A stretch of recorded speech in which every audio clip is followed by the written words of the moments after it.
সে মানে টিনেজ বয়সে হয়ে থাকে এরকম একটা ঘটনা। আচ্ছা। তখন বলতেছে যে মা সেম এরকম একটা ঘটনা আমি জীবন কাহিনীতে এরকম শুনেছি। হ্যাঁ, তো তুমি এটা শুনে দেখো, তোমার ভালো লাগবে। তো ওই যে আমার শুরু হলো নেশা। তো বেশিরভাগ সময় দেখা যাচ্ছে আমি লেখালেখি করার সময় দেখা যাচ্ছে কানের মধ্যে আপনাদের জীবন গল্পগুলো যে কোনো একটা যেটা ভালো লাগে, যেমন গতকাল রাত্রে শুনেছি রিমিটটা। তো ওটা শুনে আমি কিন্তু সত্যি কথা যেটা বলবো, মানে আমি প্রেশারের ওষুধ খাই, প্লাস আমার একটা নার্ভের ওষুধ আছে, তারপরে আমাকে একটা অল্প পারে ঘুমের ওষুধও খেতে হয়, কিন্তু তারপরে ভোর 5টা পর্যন্ত আমি চোখ এক করতে পারিনি। হ্যাঁ, যদি কেউ বলে যে আপনি 38 বছরের বয়স্ক মহিলা হয়ে কেন রিমির গল্পটা আপনাকে এত ইফেক্ট করলো কেন? হ্যাঁ, ওই যে রিমির কান্নাটা, এবং আমি চিন্তা করলাম আমার না কেন জানি যে কোনো কাহিনী শুনলে মনে হয় কি ওইটা মনে হয় আমি হয়ে গেছি, এরকম মনে হয় মাঝে মাঝে আমার মনের মধ্যে। থ্যাংক ইউ সো মাচ, খুব ভালো একটা সূচনা বোধহয় হলো আজকের এই অনুষ্ঠানের। আপনার মেয়ে শোনে তার মানে এই অনুষ্ঠান? হ্যাঁ, আমার 2 মেয়ে শুনে। আচ্ছা, তো আপনার বড় মেয়ে কি করছে? আমার বড় মেয়ে এখন নর্থ সাউথে আর্কিটেকচার ইঞ্জিনিয়ারিং ভর্তি হয়েছে। ও শোনে এই প্রোগ্রামটা? জি, ও শুনে। বিউটিফুল। সো হ্যালো বলে দিলাম আমরা আমাদের এই অনুষ্ঠান থেকে। এবং আপনার ছোট মেয়েটা ক্লাস 9 এবার 10 উঠবে। আচ্ছা, তো আজকে এই যে ভদ্রমহিলা যিনি আছেন রিমা, তার জীবন গল্পটা আসলে কি আমরা ধারাবাহিকভাবে আপনাদের সামনে উপস্থাপন করতে যাচ্ছি। এবং আপনি বলুন না, আপনার মতো করেই বলুন, আপনি কোথা থেকে শুরু করতে চান? অ্যাকচুয়ালি আমার শৈশব থেকে আমি শুরু করব। তো শৈশব তো আসলে খুব ছোটকালের কথা কিছু মনে থাকে না কারোর, সেগুলো হচ্ছে সবার বাবা মার কাছ থেকে শুনে তারপরে হয়তো আমাদের বলতে হয় ছোটকালে এরকম করতাম ওরকম করতাম। তো আমার যতদূর থেকে মনে আছে আমি তখন থেকে শুরু করব আর কি। তো আমি যেটা, আমার বাবা ছিলেন রোডস এন্ড হাইওয়ের ইঞ্জিনিয়ার। আমার বাবারা হচ্ছে 13 ভাই বোন এবং আপন 13 ভাই বোন, মানে একই মায়ের পেটে 13 ভাই বোন? জি। আমার দাদির মোট সন্তান ছিলেন 18 জন, 13 জন বেঁচে ছিলেন লাস্ট পর্যন্ত। আপনার দাদি কি বেঁচে আছেন?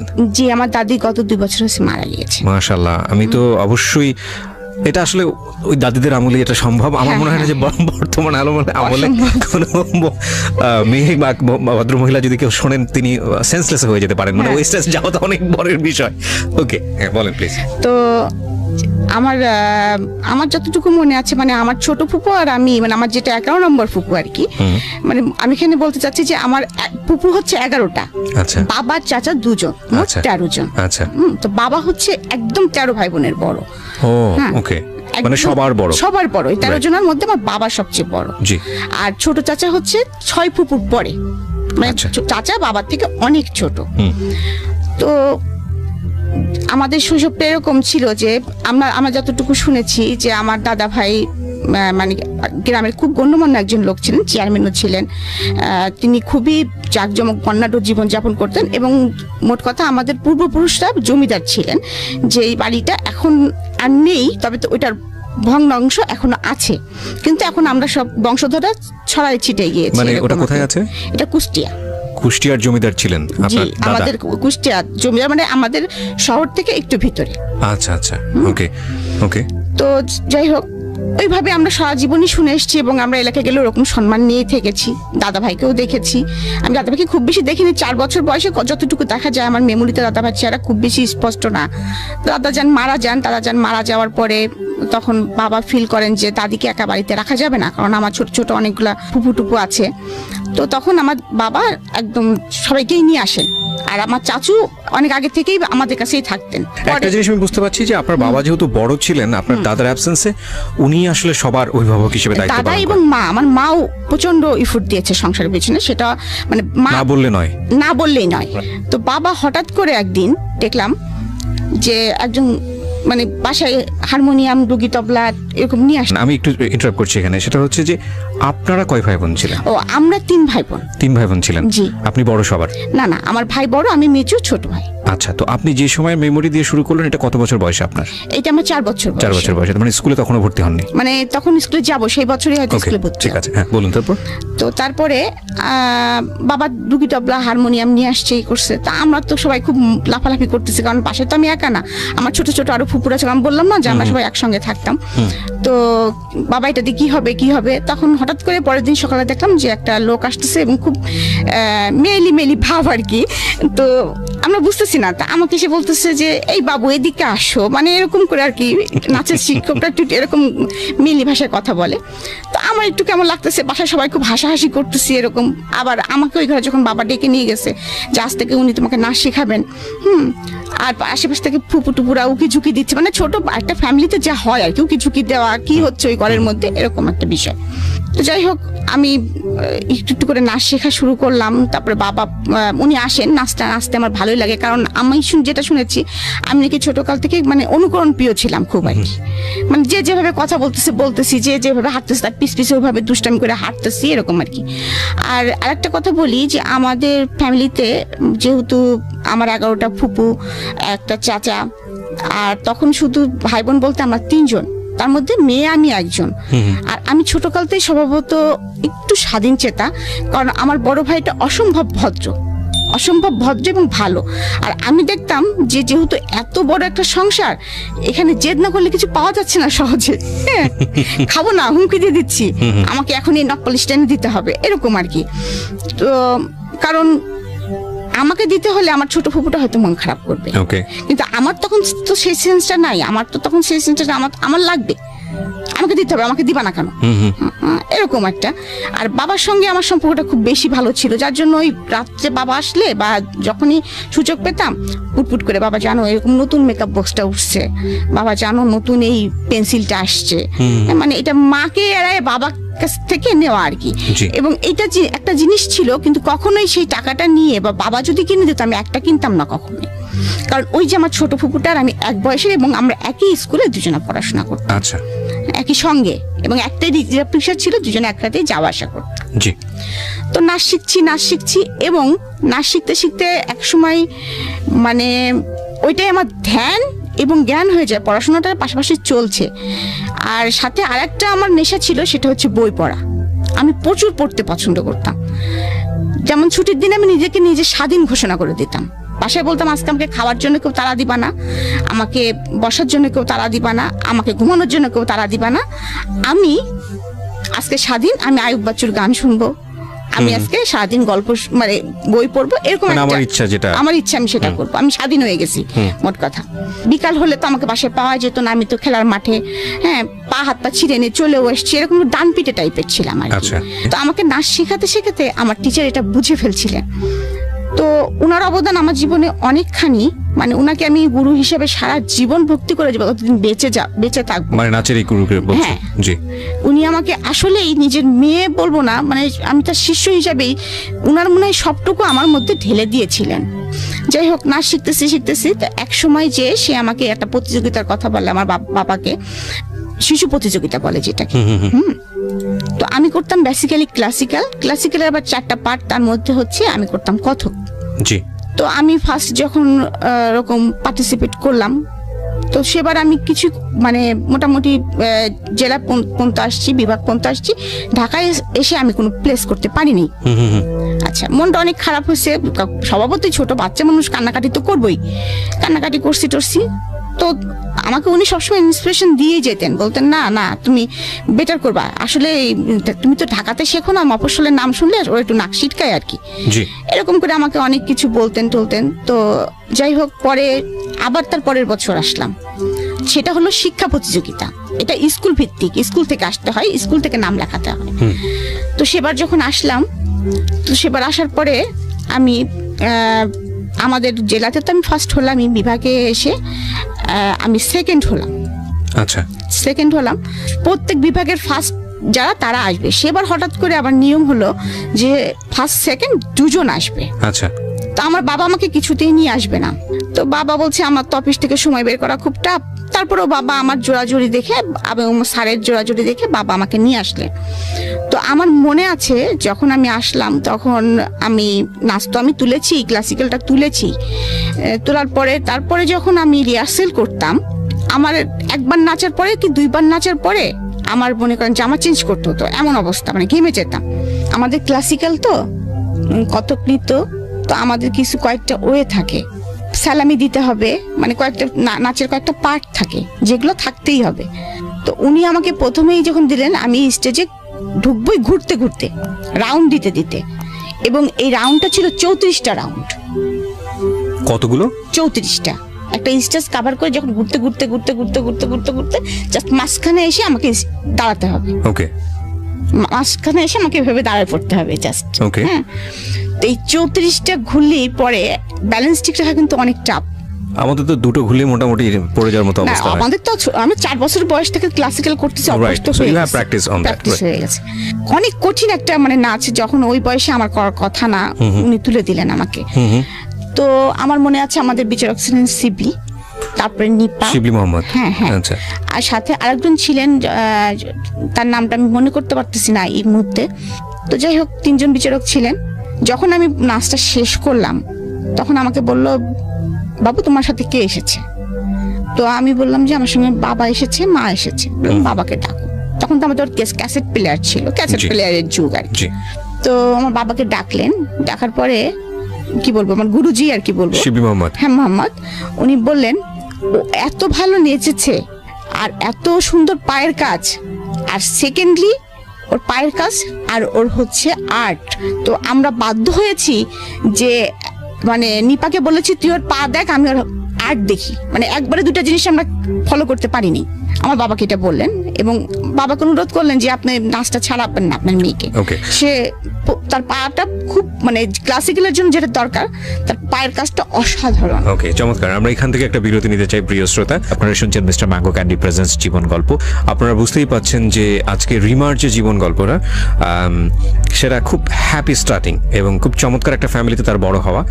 চমৎকার বলছি এই কারণে যে আমাদের আজকের সময়ে এই শহরের জীবনে, অন্তত শহরের জীবনে কিংবা গ্রামীণ জীবনেও বোধহয় খুব একটা যৌথ পরিবার দেখা যায় না, এবং এতটা ভাই বোনের পরিবার খুবই বিরল। যৌথ পরিবারে বড় হওয়ার একটা মজা হচ্ছে যে সুখ দুঃখ আনন্দ ওখানে খুব হইচই করে ভাগাভাগি করা যায়। প্রাইজ দিলেন, এবং আমাকে, আমার মনে আছে অনেকগুলি বই দেওয়া হলো। হ্যাঁ, মানে অনেক, মানে কি মিনিমাম 22-23টা, মানে এত বড় একটা বই আমি ছোট মানুষ টেনে আনতে পারছিলাম না।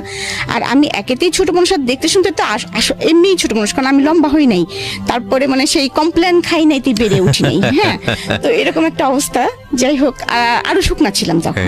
তো আমি স্টেজ থেকে টেনে আনতে পারতেছি না, এটা খুব একটা হাস্যকর ব্যাপার হয়ে যাচ্ছে সবার কাছে। আমার, যাই হোক, বাবা আমাকে হেল্প করতেছে, করতেছে। তারপরে তো আমি রূপার মেডেল পেয়েছি, এটাও একটা খুব মানে মজার বিষয়। যখন এলাকাতে গেলাম, সম্মাননা হলো। তো এভাবে চলতেছে, আমি নাচ শিখতেছি। তো তখন থেকে আমার শুরু হয়ে গেল মনের ভিতরে একটা, মানে তখন তো ক্লাস 8-এ 9-এ উঠেছি কেবল, তো তখন তো আমি একটু একটু বুঝি। তখন কিন্তু আমার একটা, মানে মানুষের একটা এম থাকে কিন্তু, যে আমি এই লাইন ধরবো, বা আমি ইঞ্জিনিয়ার হব, বা ডাক্তার হব, বা আমি যেই কিছু একটা হব, আমাকে জীবনে তো কিছু একটা হতে হবে। কারণ আমি দেখে এসেছি ছোটকাল থেকে যে আমার ফ্যামিলিতে আমার চাচু এস্টাবলিশড, খুব ভালো পর্যায়ে আছে, সে জয়েন্ট সেক্রেটারি, এখন হচ্ছে অতিরিক্ত সচিব। আচ্ছা। তো তখন প্রথম যখন ম্যাজিস্ট্রেট হিসেবে সে জয়েন করেছিল, তখন প্রশাসন লাইনে ছিল সে। বাবাকে দেখেছি, বাবা ইঞ্জিনিয়ার। তারপরে আরো ফ্যামিলি আনুষঙ্গিক ফুপা টুপো সবাই মোটামুটি একটা নাইস একটা ইয়া। এদিকে কিন্তু একটা বিষয় আমি আপনাদেরকে আর কি অবগত করতে চাচ্ছি, যে আমি নাচ শিখছি বলে খুব স্মুথ ভাবে শিখছি এটাও কিন্তু না। কারণ যতই হোক আমরা Bangali family, conservative family, secondly conservative, secondly যৌথ ফ্যামিলি, তারপরে আরেকটা বিষয় আছে মফস্বলে বাস করি। রাইট, মফস্বলে বাস করি। আর আমাদের যেহেতু যৌথ ফ্যামিলি, সেহেতু মানে 12 রকম মানুষ, 12 রকম মন, 12 রকম কথা। জি। তো এরকম চলতেছে। তো আমার কিন্তু মনের ভিতরে আমার একটা স্বপ্ন, মানে আমার নাচ মানে একটা স্বপ্ন হয়ে গেছে। তো চাচু তখন এই কয়দিনে কি ঘটে গেছে সেটার জন্য চাচু এসে, আর আমার অভ্যাস ছিল চাচুর পিস ঘোরা, আর চাচুর ঘাড়ে চড়ার অভ্যাস ছিল খুব বেশি। তো আমাকে ঘাড়ে চড়ায় চাচু ওই পেটে একটা এরকম করে বলতো রেডিও অন। হ্যাঁ, আর আমার তখন শুরু হয়ে যেত আর কি, বাসায় কদিনে কি হয়েছে জানো, যাচ্ছে এটা হয়েছে ওটা হয়েছে, মা বাবাকে ধরে বকা দিয়েছিল, ভাইয়া এরকম দুষ্টামি করেছিল, কি ছোট ফুপু চাচাকে পুরা দিয়ে দিতাম আর কি। তো এরকম একটা মজার লাইফ আমার চলতেছে আর কি, খুব খুবই মজার, মানে আমি আসলে আমার ছোট শৈশবটা মনে হয় এখনো মাঝে মাঝে স্বপ্নে দেখি।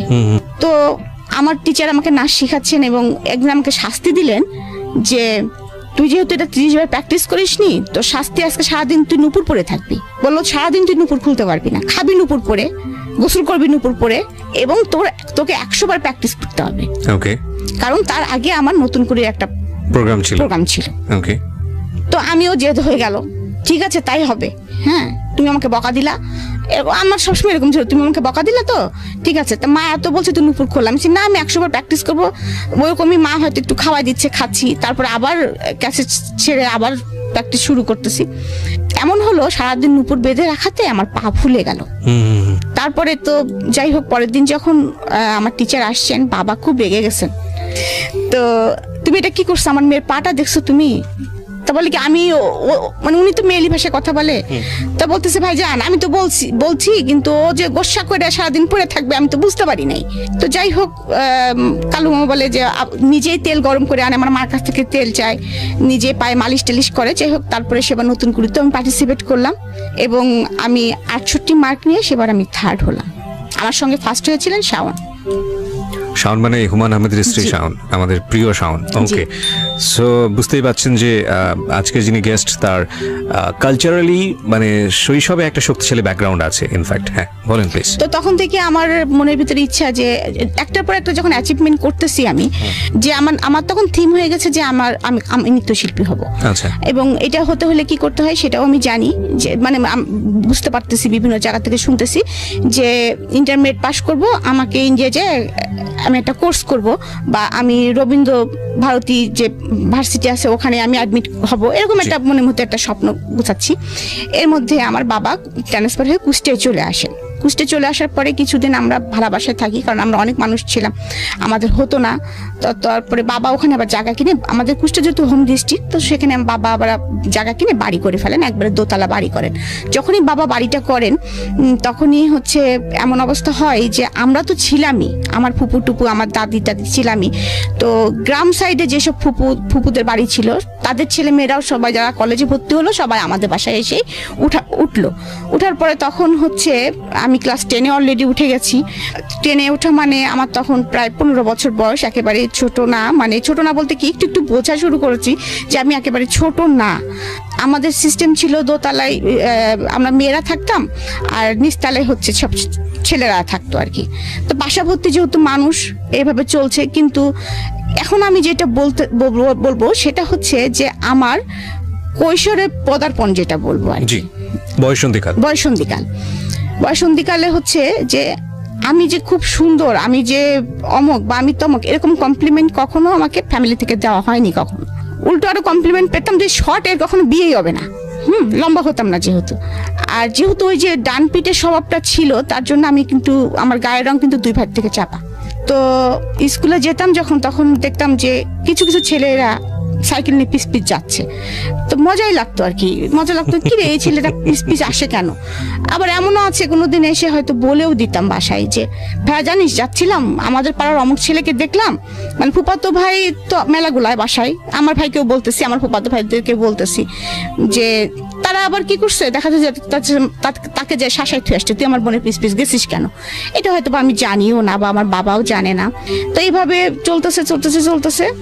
যাই হোক, ওই সময় আমার তখনও স্ট্যান্ড বাই 2 ফুপুর বিয়ে হয় নাই, তো আমাকে নিয়ে প্রচন্ড ঝামেলা শুরু হলো।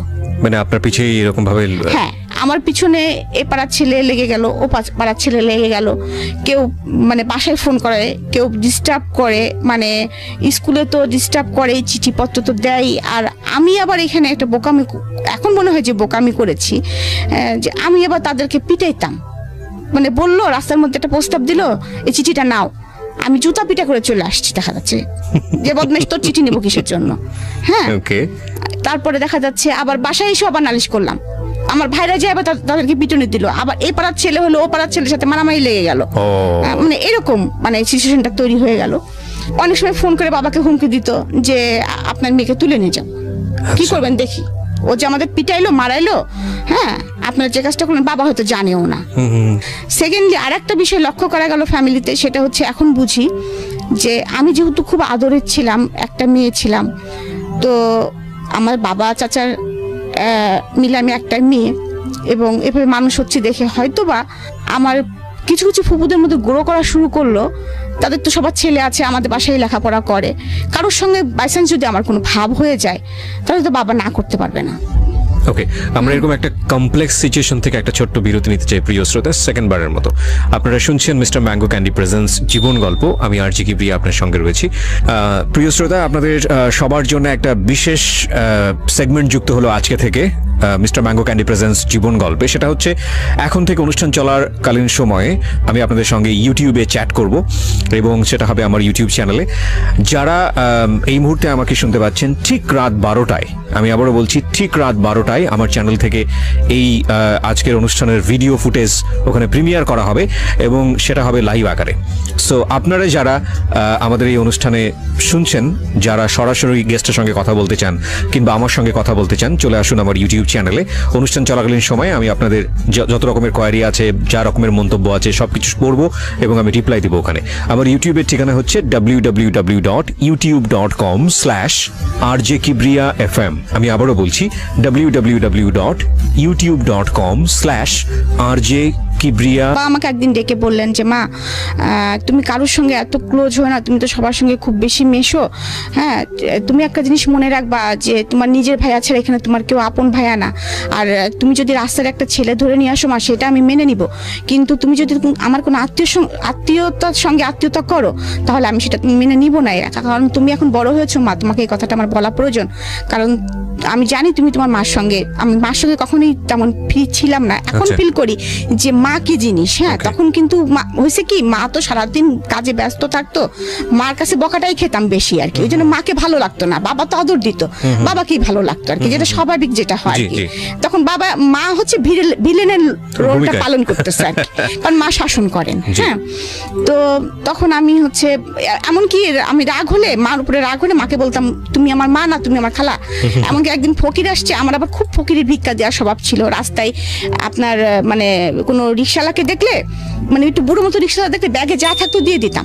আচ্ছা, মানে আমার এখনো সেই স্বভাবটা আছে, যার জন্য আমি অনেক বকাও খাই, এখনো সেই স্বভাবটা আমার আছে। তো যাই হোক, এরকম একটু মায়া দয়াপূর্ণ লোক ছিল, মানুষ ছিলাম, যেমন যেদি ছিলাম অপরদিকে এই দিকটা ছিল আর কি। তো যাই হোক, তো এর মধ্যে আমার ফ্যামিলিতে খুব এটা নিয়ে খুব হইচই চলতেছে। বাবা ট্যাকেল দেওয়ার চেষ্টা করতেছে, পারতেছে না। এদিকে ফুপুরা বলে কি, আমার ছেলে তো এরকম ভালো পাস করতেছে, আমার ছেলের সাথে বিয়ে দিয়ে দাও। ও বলে যে না ঠিক আছে মিয়া ভাই, নাচটা বন্ধ করে দাও, এরকম। আবার বিভিন্ন জায়গাতে বিয়ের প্রস্তাব আসে, এদিকে আবার হুমকি আসে। ইন্ডিপেন্ডেন্ট টাইম একদিন, আমি তখন ফার্স্ট ইয়ারে পড়ি, তো আমি রিক্সায় করে আসতেছি। Honours first year? হ্যাঁ, অনার্স না, আমি ইন্টারমিডিয়েট ফার্স্ট ইয়ার। হ্যাঁ, তখন অনলি আমার 16 বছরে পা দিয়েছি আমি। তো আমি কুষ্টিয়া সরকারি কলেজে পড়তাম। জি। তো আমি কলেজ থেকে আসতেছি দুপুরের টাইম, একটু নিরিবিলি, 3:30 বাজতো আমাদের ক্লাস শেষ হতে হতে। আমার ছোট ফুপুরা আমি একসঙ্গে যেতাম। তো সেদিন ছোট ফুপু আর জাননি কি কারণে, যে কোনো কারণে হোক। তো হঠাৎ করে আমরা পিছনে একটা ছেলে ঘুরতো, এরকম, আমি নামটা এখন বলতে চাচ্ছি না। তাকে দেখে যে আমার কখনো ভালো লাগেনি, এটা কিন্তু বললে মিথ্যা কথা বলা হবে। মানে আমি তাহলে আপনি পুরো গল্পটাই আসলে শুনতে চাই। গল্পটা বলি এরকম, সে ছেলেটা আমার সাথে পড়তো জেলা স্কুলে। আচ্ছা, একই ক্লাসমেট, একই পাড়ায় বাড়ি, পাশাপাশি বাড়ি আমাদের। হ্যাঁ, তো ওরা অনেকগুলি ভাই, তো আমাদের সাথে সম্পর্ক ছিল খুব ফ্যামিলিগত আর কি। হ্যাঁ, তো ও যখন আমাদের একটা, তখন আমার তো অবজেক্টিভের যুগে পাশ করা, অনুপম নামে একটা গাইড ছিল। হ্যাঁ, তো একদিন আমাকে বলতেছে রিমা তোর কাছে অনুপম গাইড আছে? আমি বললাম যে হ্যাঁ আমি ওটা কিনেছি। হ্যাঁ, তো আমার কাছে ওই গাইডটা নিয়ে গেল, নিয়ে যাওয়ার পরে 2 দিন পরে গাইডটা যখন ফেরত দিল, আমাদের একটা চিঠি দিল। তো চিঠিটা দেওয়ার পরে চিঠিটা পড়লাম, আমি তো চিঠি তো আর একা পড়ি নেই, চিঠিটা মানে বইটা খুলতে যে চিঠি করলে এর মধ্যে একটা জিনিস আছে, দেখিস পাড়ার ছেলে। কিন্তু আমি আমার ছোট ফুপু তো একদম বান্ধবী। হ্যাঁ, ফুপু দেখ, মানে তার নামটাই আর কি বলে ফেলতে যাচ্ছিলাম আর কি। তো ও আমাকে এরকম চিঠি দিয়েছে, দেখি কি লিখেছে, যখন ওই বয়সে যেটা হয় আর কি। 2টা চিঠি দিয়েছে, তার মধ্যে আবার আর্টও করেছে, 2টা পায়রা একটা লাভ নিয়ে উঠে চলে যাচ্ছে আর কি, এরকম কিছু আর কি। হ্যাঁ, ওকে। তো ভালোবাসা না ভালো লাগা না, কিন্তু বিষয়টা হচ্ছে কি, পেটের মধ্যে প্রজাপতি কিন্তু উঠতেছে, মানে একটু একটু ভালো লাগা তো তখন বুঝি আর কি। যাই হোক, তখন ওই পর্যন্ত তো আমি তখন ওকে বলতেছি কি, তো একদিন আমাকে জিজ্ঞেস কর, মানে ওই ছেলেটা সরাসরি একদিন আমাকে জিজ্ঞেস করে, যাই হোক সবসময় তো মাঠে খেলাধুলা হচ্ছে, দেখা সাক্ষাৎ হচ্ছে, তখন বলতেছে কি, তোকে চিঠি দিছিলাম, চিঠিটার উত্তর দিলি না। তা আমি বললাম, চিঠির উত্তর দিয়ে কি তুই জুতার বাড়ি খাবি? ভাই শুনলে তোরা কি করবে তো জানিস? মানে ওর বড় ভাই আর আমার বড় ভাই আবার একদম জানে দোস্ত। হ্যাঁ, তখন আমি বলতেছি কি, ভাই শুনলে তোকে কি করবে জানিস? আমি লিটন ভাইকেও বলে দেবো এই কথা, আমার ভাইকেও বলে দেবো এই কথা। তখন ও বেচারি আমার পিছনে এরকম ঘুরতেছে, আমি কোনো পাত্তা দিচ্ছি না, কিন্তু ভালো লাগাটা কিন্তু আমার ভিতর ভিতরে আমার একটু আছে যে ভালো লাগতেছে। ও যখন পিছন পিছন ঘুরে বা আমার বাসার সামনে দিয়ে যায় যখন, তখন কিন্তু আমি ছাদে উঠি, দেখি যাচ্ছে, এরকম আর কি। মানে আপনার ভিতরে একটু ভালো লাগে কিন্তু আপনি সেটা বুঝতে দেন না।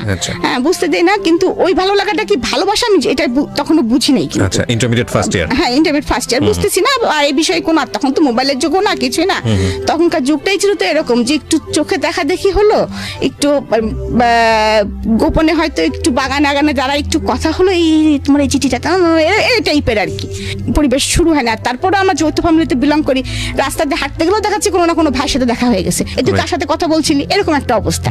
তো আমাদের তো কোনো রকম স্বাধীনভাবে কোনো কিছু করার মতো পরিস্থিতি নাই। তো যাই হোক, এরকম পরিস্থিতি চলতেছে, এইদিকে আবার আমার হঠাৎ করে বাসার মধ্যে এরকম চলতেছে, হঠাৎ করে ওই ছেলেটা ভালো ছিল লেখাপড়ায়, কি হয়েছে কোনো সঙ্গ দোষে বা কোনো কিছু কারণে একটু খারাপ হয়ে যায়, মানে শুনতাম আর কি, নেশা টেশা করে। আমি যখন ম্যাট্রিক পরীক্ষা দিয়েছিলাম তখন ওরা ম্যাট্রিক পরীক্ষা দেওয়ার কথা ছিল, কিন্তু দেয়নি, এনিহাউ সে কেন কারণে দেয়নি।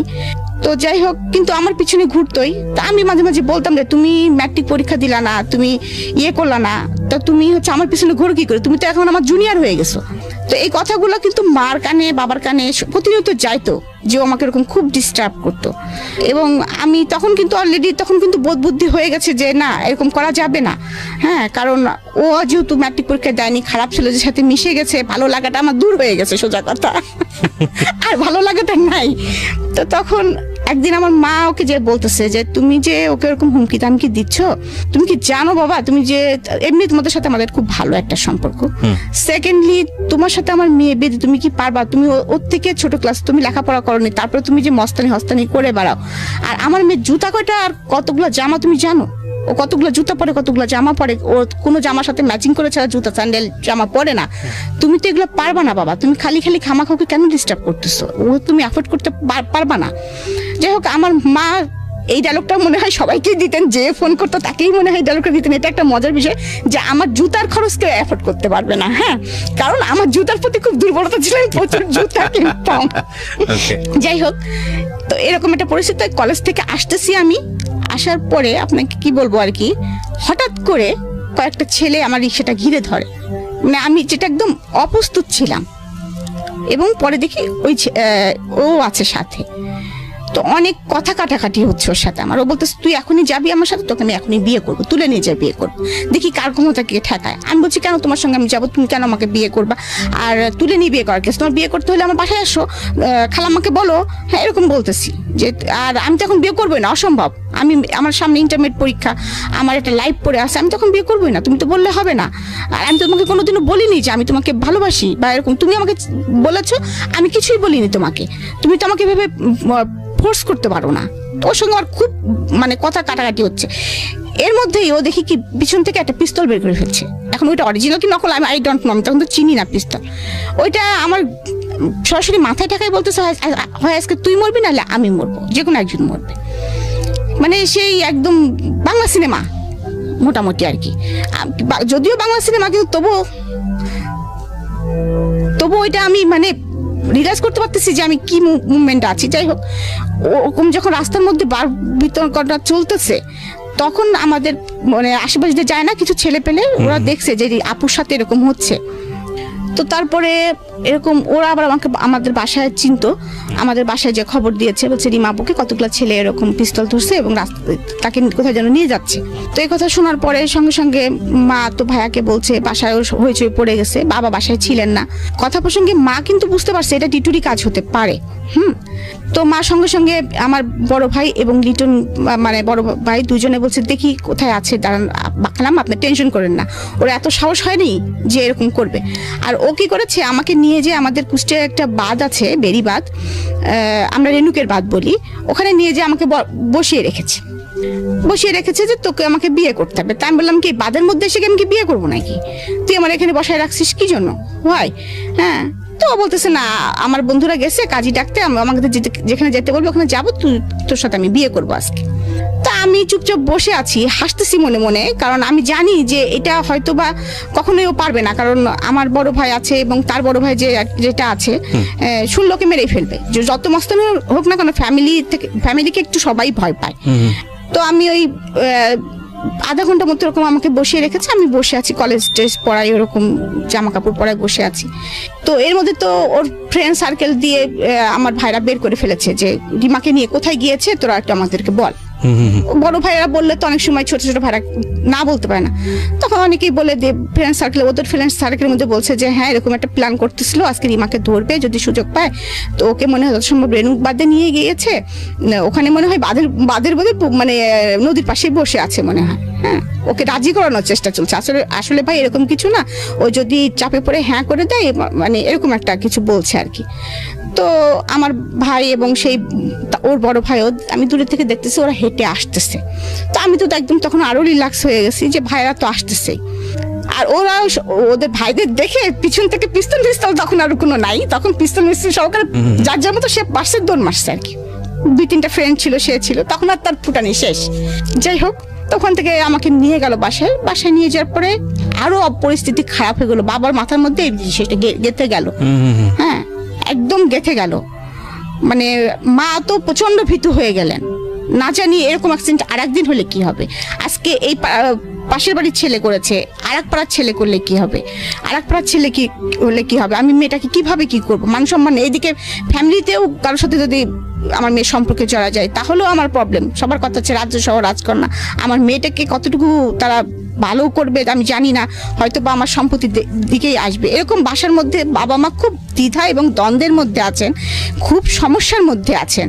মানে তারা আমাকে নিয়ে, আমি এখন ফিল করি, তখন তো অত কিছু মেশরা জানতাম না যে কেন আমাকে বিয়ে দেওয়া হচ্ছে, কি বৃত্তান্ত। এর মধ্যে হঠাৎ করে আমাকে কলেজ থেকে দেখে আমার বাসায় বিয়ের প্রস্তাব পাঠানো হয়। তো আমার বাবা তখন খুব টেনশন করতেছেন, মা খুব টেনশন করতেছেন, এখন সলিউশন কি। এই টাইমে তোমার নাচটাও বন্ধ হয়ে গেছে, আমি কিন্তু মানসিকভাবে তখন কিন্তু খুবই মানে খারাপ পরিস্থিতির মধ্যে দিয়ে যাচ্ছি, কারণ আমাকে বাসা থেকে বেরোতে দেওয়া হচ্ছে না ওই কারণের পরে। সেকেন্ডলি আমার নাচটা বন্ধ হয়ে গেছে, যেটা আমার অ্যাম্বিশন, মোট কথা যে আমার প্রথম ভালোবাসা, my first love is my নাচ, সেটা আমার বন্ধ হয়ে গেছে, যেটা আমার ধ্যান জ্ঞান যেটাই বলেন। মানে আমার তখন মানসিক পরিস্থিতি খুব খারাপ, একটুতেই চিল্লাপাল্লা করি, বাসায় হইচই করি, মানে অনেক কিছু। তো একদিন এরকম বাবা মাও খুব চিন্তিত এরকম হঠাৎ করে। তো আমি একদিন বলতেছি কি যে বাবা এইসব থেকে বেরোনো যায় কি করে, তুমি আমাকে অন্য কোথাও পাঠিয়ে দিতে পারো না এই শহর থেকে, আমার না ভালো লাগে না, বাসার মধ্যে বন্দি জীবন ভালো লাগে না, আমার নাচ বন্ধ হয়ে গেছে, তুমি কি পারো না আমাকে কোথাও একটু মানে নিয়ে যেতে বাবা, আমার আসলে খুব খারাপ লাগে, আমার নাচতে ইচ্ছে করে। মানে বাসার মধ্যে আমি তখনও কিন্তু নাচি, মাঝে মাঝে মন খারাপ হলে নাচি, কিন্তু আমি তো আর সেভাবে বাইরে পারফর্ম করতে পারছি না। আমি ঢাকায় আসতে পারতাম না, আমার দেখা যাচ্ছে মাসে একটা করে প্রোগ্রাম থাকতো, কোনো সময় 3 মাস পরে একটা করে প্রোগ্রাম থাকতো। তো আমি তো আর ঢাকায় আসতে পারতেছি না, আমাকে বাসা থেকে বেরোতে দিচ্ছে না, এদিকে লেখাপড়াটা আমার হচ্ছে না ঠিক মতো। কি বলবো, তখন অনেকটাই মানসিক অবস্থা এমন ভেঙে গেছে, মানে আমি বলতে পারবো না, মানে আপনাদেরকে বোঝাতে পারবো না যে আমি মানে একটা মানে হিংস্র মানুষ থাকে না, মানুষ পাগল মানুষ থাকে না, কিছু খাওয়া নেই দাওয়া নেই, খাচ্ছি না দাচ্ছি না, কেউ কিছু বললেই ছুঁড়ে মারতেছি। এমন হয়েছে যে আমার হাতে এই যে কাটা আছে, ব্লেড দিয়ে হাতও কেটে ফেলছি। বাবাও আসলে পারতেছে না কিছু করতে, বাবাও অনেক সময় কান্না করতেছে, মাও কান্না করতেছে, এরকম পরিস্থিতি বাসায়। তো এর মধ্যে কলেজে একদিন আস্তে আস্তে একটু হওয়ার পরে তো আমার ভাইরা আমাকে সাথে করে নিয়ে যেত আর সাথে করে নিয়ে আসতো, যে কোনো একজন ভাই আমার সঙ্গে থাকতো। প্রিয় শ্রোতা, আমরা এই জায়গাটা একটা বিরতি নেব। চিন্তা করে দেখুন, একটা মেয়ে আমাদের সমাজে বড় হচ্ছে, সে যে শ্রেণীরই হোক না কেন, উনি যেই সোসাইটিতে বিলং করতেন, ওনার যে সার্কামস্ট্যান্সেস, যৌথ পরিবার, এবং যৌথ পরিবারের এরকম একটা মেয়ের দিকে এভাবে হাত বাড়ানো, এটা রিয়েলি টাফ। এবং খুব স্বাভাবিকভাবেই তার ব্যাকআপটা অনেক শক্তিশালী।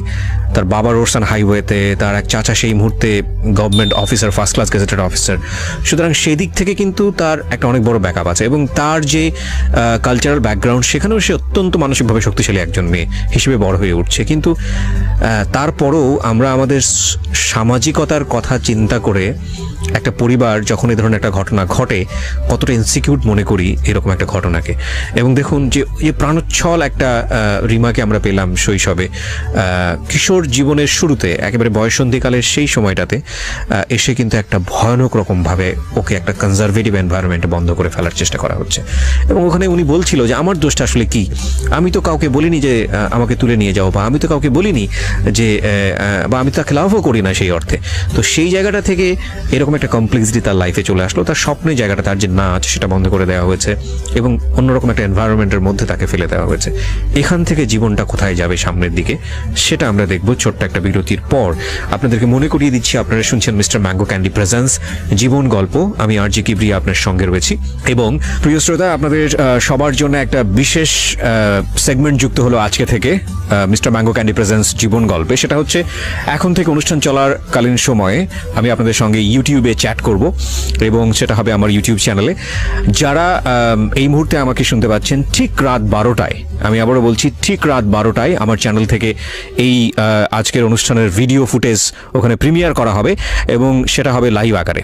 সো আপনারা যারা আমাদের এই অনুষ্ঠানে শুনছেন, যারা সরাসরি গেস্টের সঙ্গে কথা বলতে চান কিংবা আমার সঙ্গে কথা বলতে চান, চলে আসুন। ঘুমাই গেলে বাবা বুক থেকে আমাকে নামাতেন, মা নাকি মাঝে মাঝে রাগ করে বলতেন ফেলে দাও, অত বড় মেয়ে কি জন্য বুকের উপরে ঘুমায়। আবার বল, তোমার আমার বুকের উপর ঘুমায়, তোমার সমস্যা আছে কোনো? এবং চাচার সাথে সেম এই স্টাইলটাই ছিল। চাচা যখন ভার্সিটি থেকে আসতো, মানে আমি এখনো বলছি যে আমার চাচা আর বাবার মধ্যে আমি কখনো কোনো পার্থক্য দেখি নাই। মানে আমরা 3 ভাই বোনই কখনো পার্থক্য করি নাই। চাচার সাথেও জাস্ট আমার সম্পর্কটা এরকম, মানে দুইজন আমার পার্ট অফ লাইফ এরকম। তো আমার তখন এমন কিন্তু একটু মনের ভিতরে হয়েছে যে আমার চাচা কি পারে না, চাচু কি পারে না আমাকে এখান থেকে বের করে নিয়ে যেতে।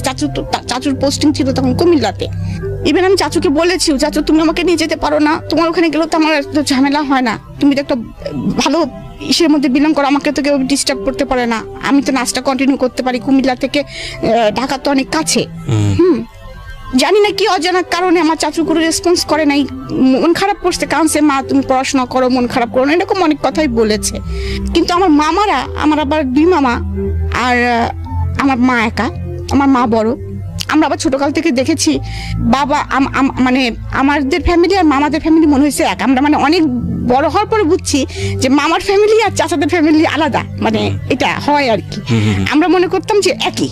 তো এরকম একটা পরিস্থিতি যাচ্ছে, কিন্তু মামারা কিন্তু চায়নি যে, বড় মামা কিন্তু বলেছে যে বউ তুমি যদি না পারো মেয়ে আমার কাছে দিয়ে দাও, কারণ আমার বড় মামা তখন খুলনাতে থাকতেন। এরকম পরিস্থিতি চলতেছে, কিন্তু বাবা আমাকে কারো কাছে দিতে রাজি না, কারণ আমার মানসিক অবস্থা তখন যেরকম, কারণ আমার ওই মানসিক অবস্থাটা তখন অনেকে হয়তো টেক কেয়ার করতে পারবে কিনা, কখন কি অ্যাক্সিডেন্ট করে ফেলি, মানে এটা আমার বাবা বুঝতে পারতেছে না। তো এর মাঝে আমি অ্যাক্সিডেন্ট একটা করিও, সেটা হচ্ছে, তো আমার মনে আছে আমার কাছে 700 টাকা ছিল।